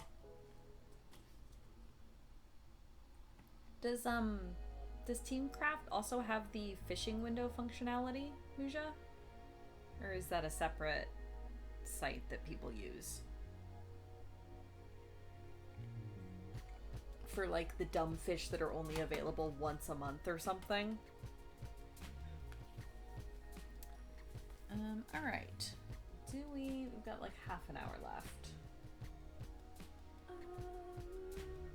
Yeah, I'll do some baby blanket. I will keep sewing. So this is the pattern I'm working on for my nephew's baby blanket, where it's just fun little 5-pointed stars. Oh, it does have fishing node timers. Ooh. Yeah, I should use Teamcraft more. Yeah. So, where's my papers? These are my 5-point star papers.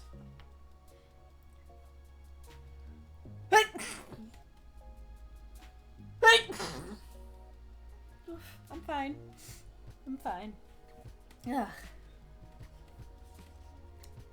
I'm good. I'm totally good. This is fine.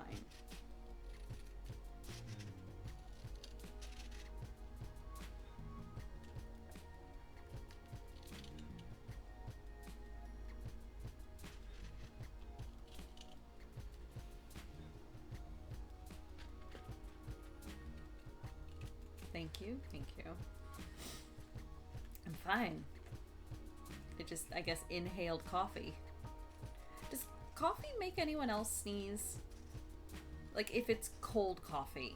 I actually sneeze quite a bit after taking a swig of, like, cold cream coffee. I don't know if that's just me or not, though. Because I also have the fun genetic quirk where I sneeze in bright sunlight. Don't know if it's related or not. Probably not.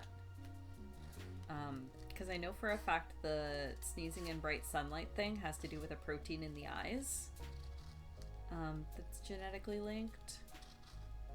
And I can't imagine that sneezing while drinking cold coffee would have anything to do with eye proteins.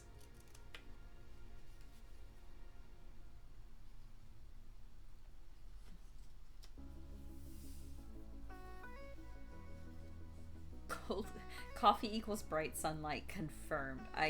Sure. At least for me. Confirmed in this one ultra specific case.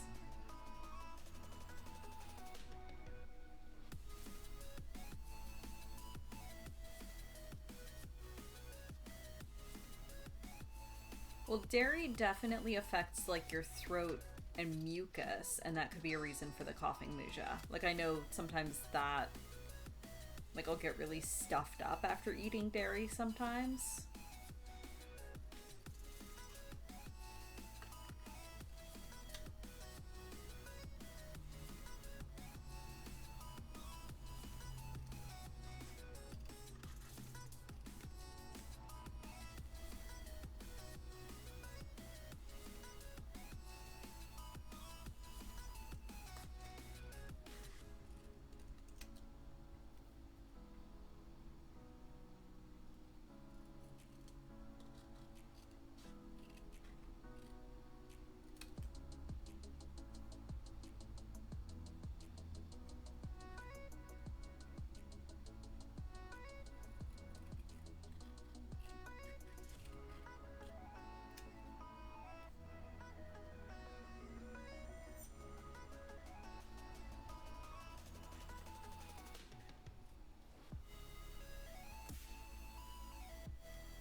Gonna have to do another sheet of paper soon.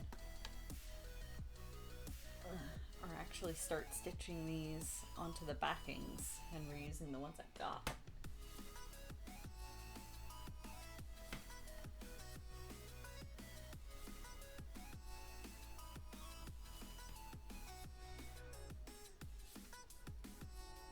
And yeah, this fabric is bigger than it needs to be.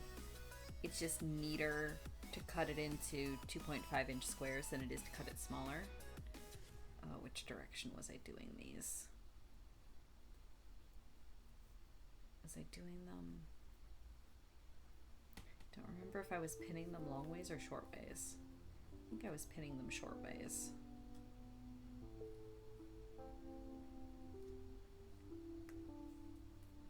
Yeah, that seems right. Thread is helpful when sewing, I think.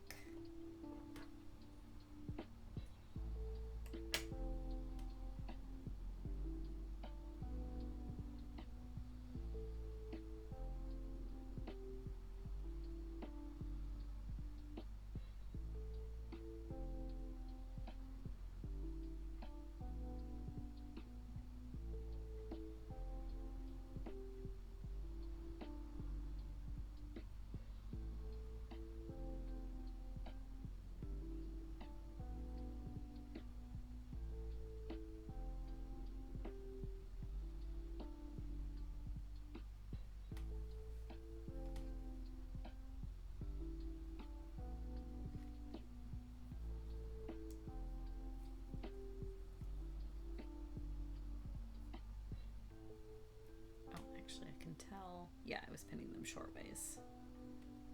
Excellent.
and ham.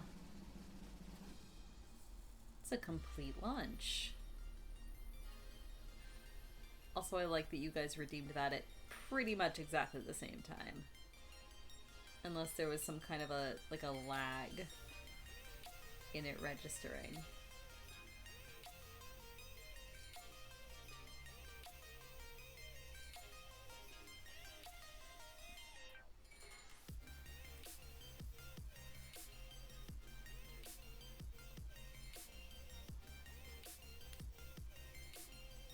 Same brain cell.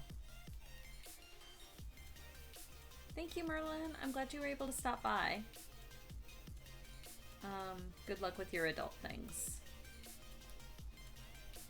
I wish you all of the luck.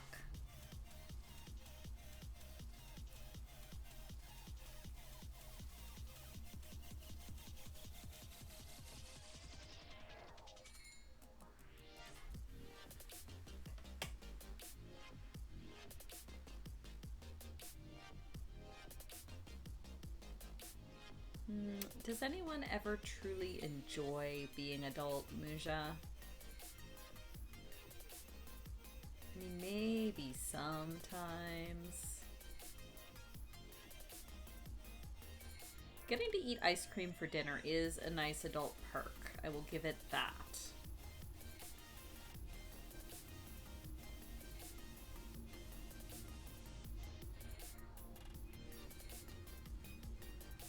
Saying you should, just saying you can. And as an adult, nobody can tell you no. I was actually just about to say, Kite, also being an adult means you can come home and take a nap. Even if you, you know, nobody has to tell you to. You just come home and nap.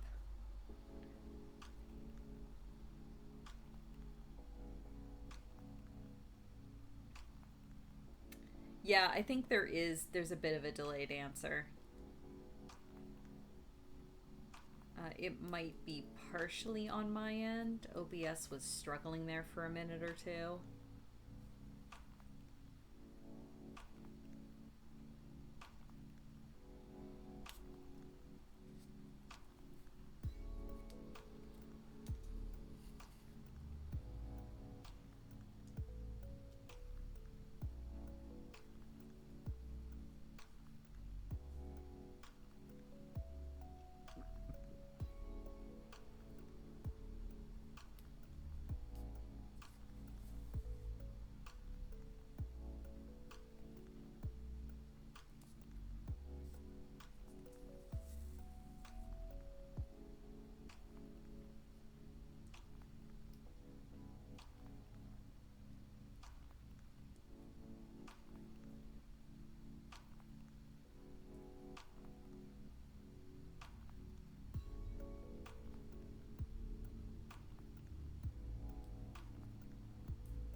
Oh yeah, I should figure out what I'm having for lunch. I am starting to get hungry.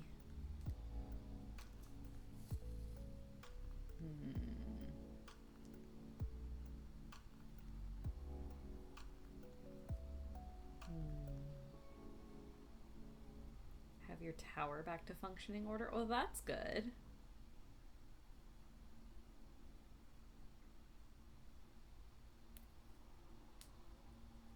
Glad to hear that. Have you had your follow-up appointment with the other oral surgeon yet, or no? I know you said you had.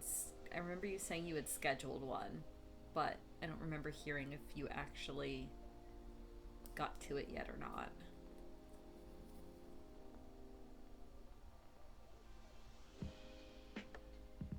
Ah, okay. So it's this week. Well, good luck. Teeth are no fun. I really, really hope that they can figure out a way to get yours settled.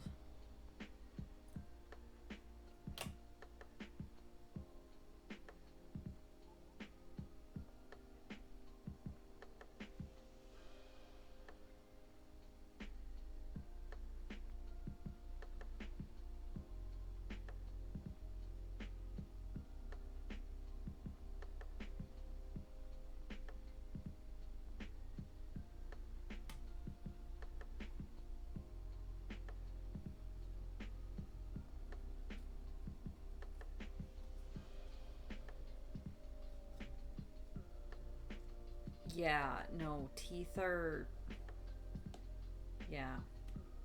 Yeah, and teeth are one of those things where they're more often than not they're not going to get better on their own. So, yeah, I really really hope that they can figure out what to do with them.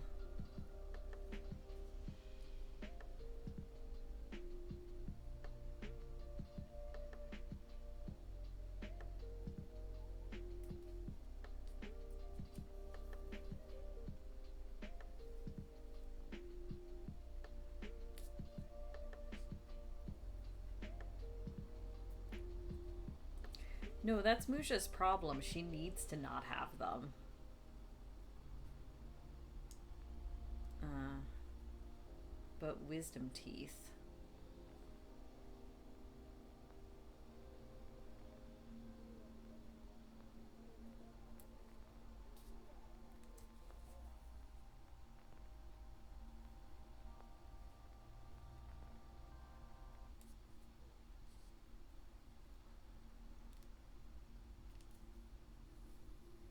Yeah, teeth in general just suck. Why do we even have them? Let's just go to an all liquid diet. It'll be fine and not cause any other problems whatsoever.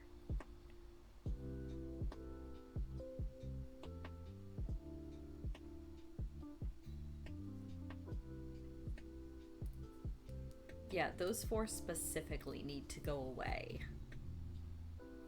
And the problem is figuring out how to make them go away without nerve damage. Do you have like a really small jaw, Muja? That's probably part of the problem.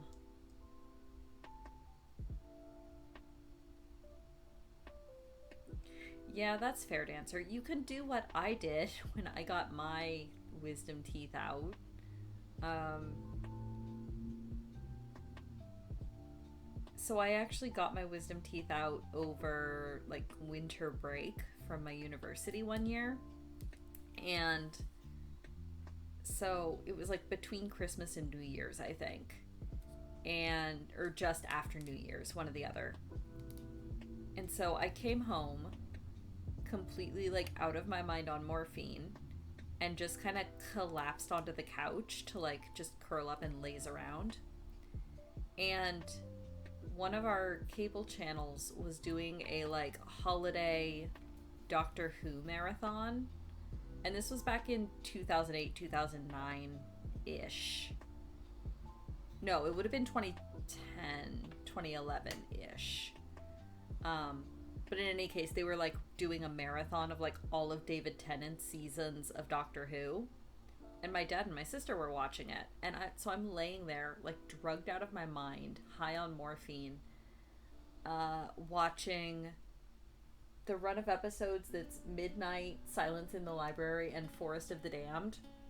Which, if you know anything about that run of Doctor Who, those are like three of the creepiest episodes possible. And I just remember laying there, and I had not seen them before because I'd been away at university while my dad and my sister were watching Doctor Who like as it came out, so they had seen them. I hadn't seen them before, and I just remember laying there really really high, like completely freaked out by these episodes. It was amazing. Like in hindsight it was hilarious, but just at the time I was just like, what is going on? Why is this happening? Like, and just being really, really freaked out. It was great. My dad thought it was hilarious, because of course he did.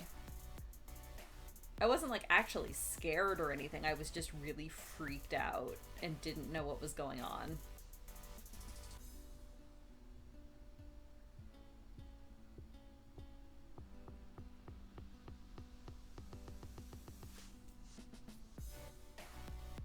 Huh. Yeah, that's definitely not recommended, but I mean that's sure a choice to make, and good for her for like knowing that was the choice she wanted for herself. Dang.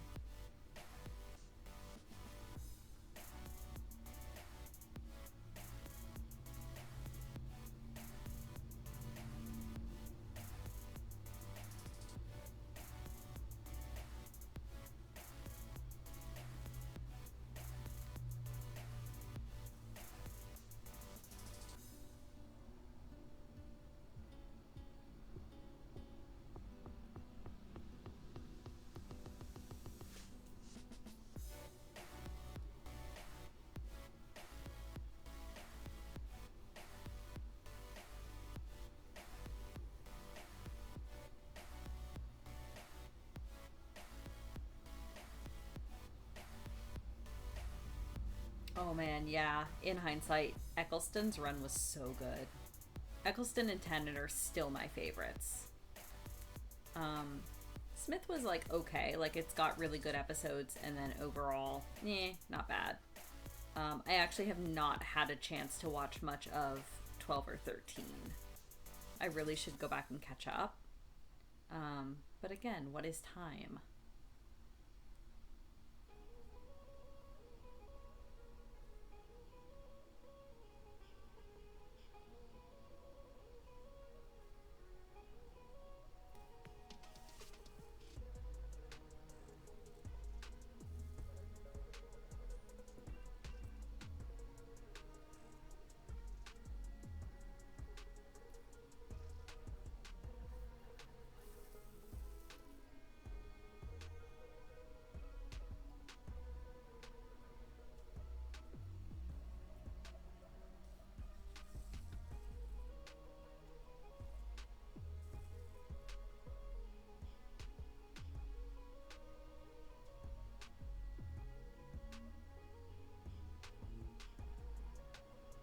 Oof.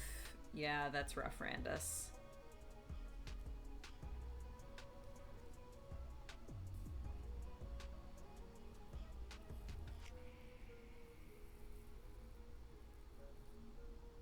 Yeah, that's kind of what I've been hearing, Kite. And that's kind of why I've not been like why it's not been super high on my list of priorities. Now that Russell T Davies is coming back, I'll probably make more of an effort to actually watch.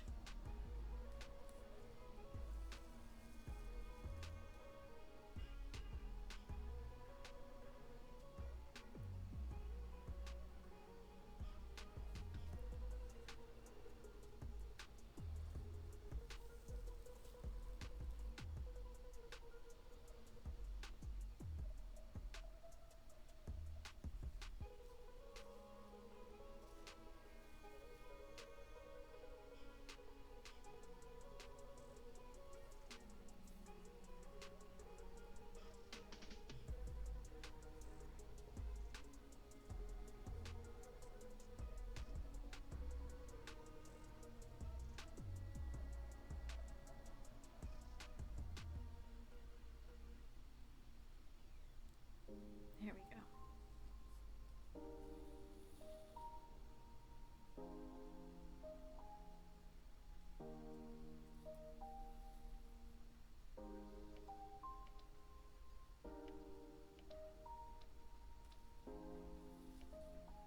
I think I was able to watch Capaldi's first season enough to see that I liked Capaldi as an actor and was not super impressed by most of the writers.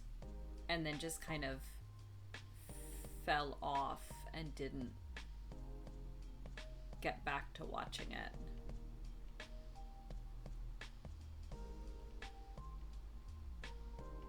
Oh, I still haven't watched Game of Thrones just because it's not the kind of thing that I enjoy. So I've just never bothered.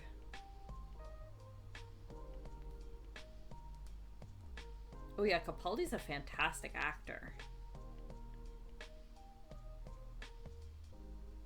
I really should look up like other things that he's been in. But again, I've just never gotten around to it.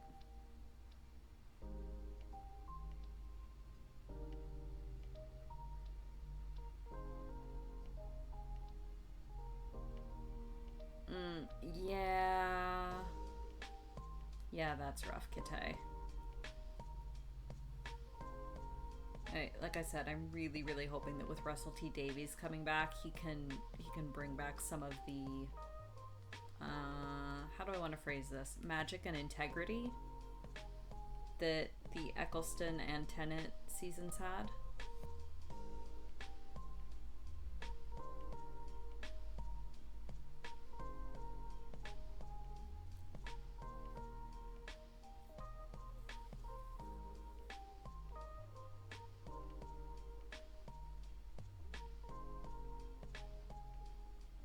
And like, this might be an unpopular opinion. I don't know how the larger Who fandom feels at the moment. But I would not be adverse to Moffat continuing to write single episodes. Because, like, the single stories and two-parters that he wrote for Eccleston and Tennant were some of the best episodes. It's when he became showrunner that it kind of all went to his head, and he was like, oh, I can write an entire season's plot. Mwah ha ha ha ha. And then it all just kind of went to pot. But he's good at writing, like, single episodes. Just don't let him have control of the entire ship.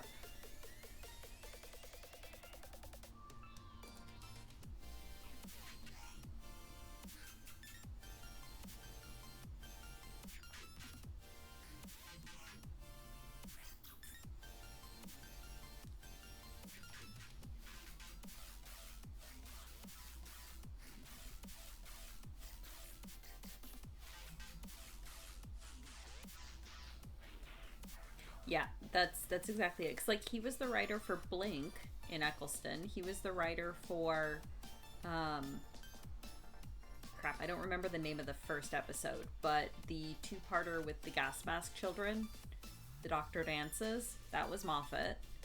And then Forest of the Silence in the Library and Forest of the Damned were also his. Part of that was he was setting up River for his actual, because he had been tapped as showrunner at that point. But it's still a very good set of episodes.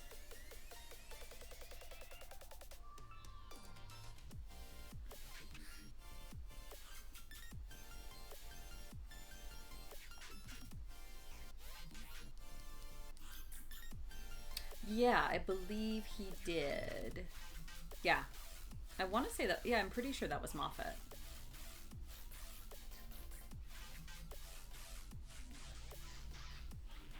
Oh, excellent. I will go read that once I am off stream.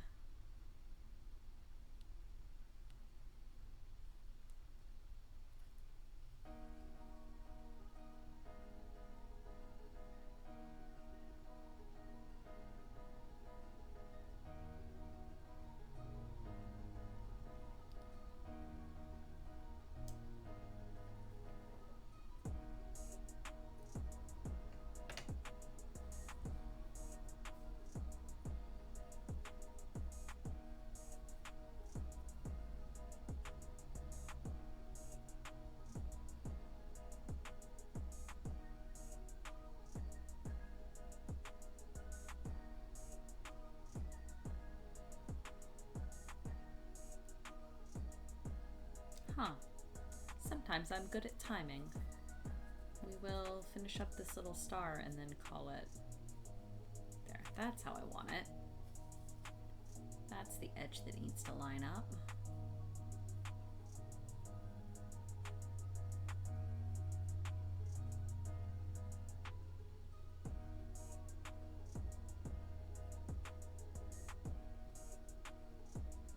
I totally timed that out on purpose. No, I definitely did not.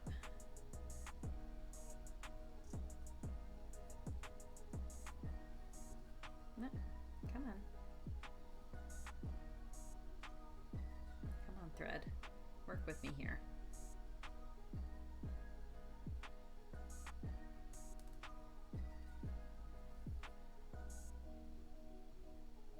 Good at timing, definitely. Absolutely.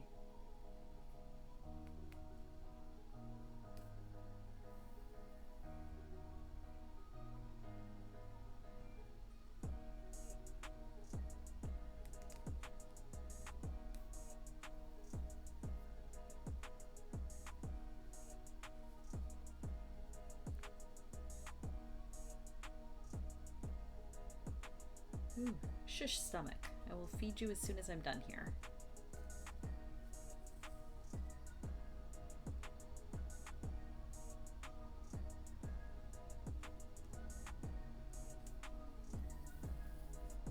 Good at timing, yes, yes.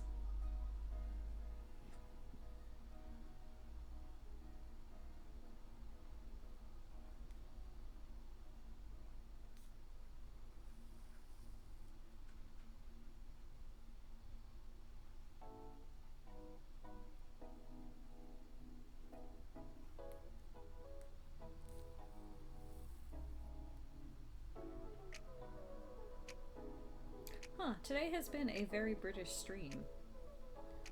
Brought to you by Terry Pratchett and Doctor Who. Apparently.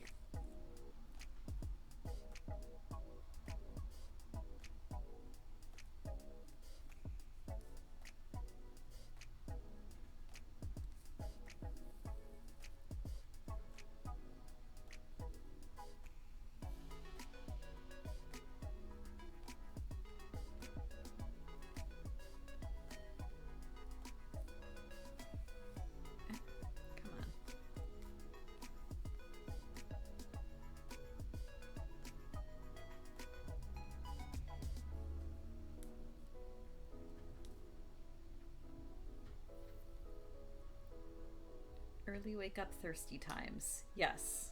I mean, I feel like my stream is always sponsored by that.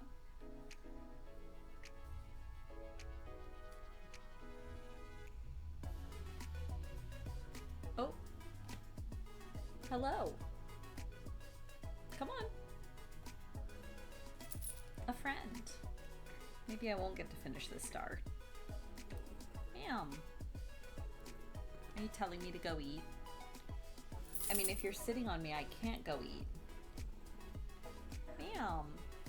Oh my god, you have food all over your face. What? No, Dancer, I've known other British people that have never read Pratchett. It is definitely like, you have to have, like, I don't know how to describe it. It's definitely a kind of book that is not for everybody. So if it's not for you, there's no shame in that. Yeah, you're not the first British person. Ma'am.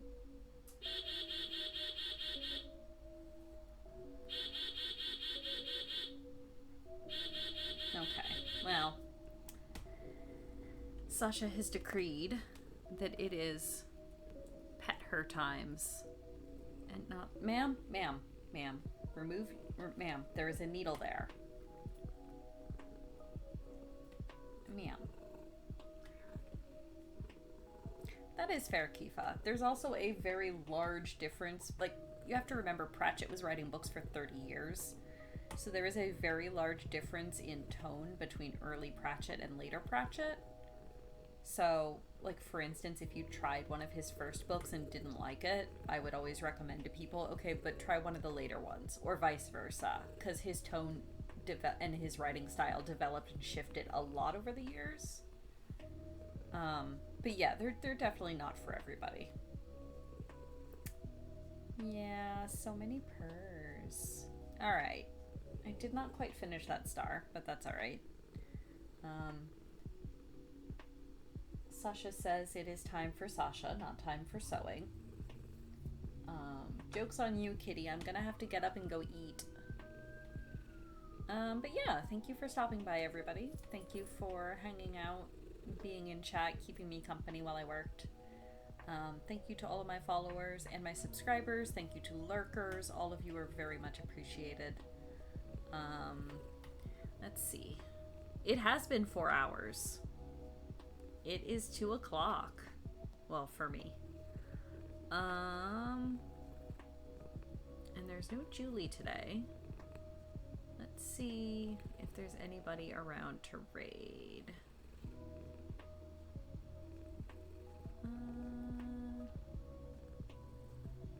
Yeah, search is still going. He's playing Void Train, which I know absolutely nothing about.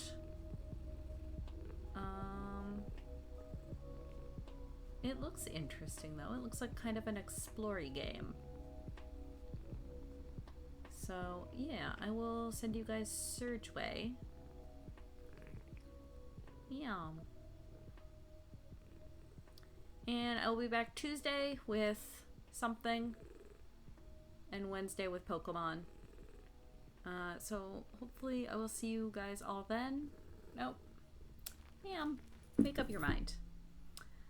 Everybody have a good day, have a good weekend, and I will see you in the future.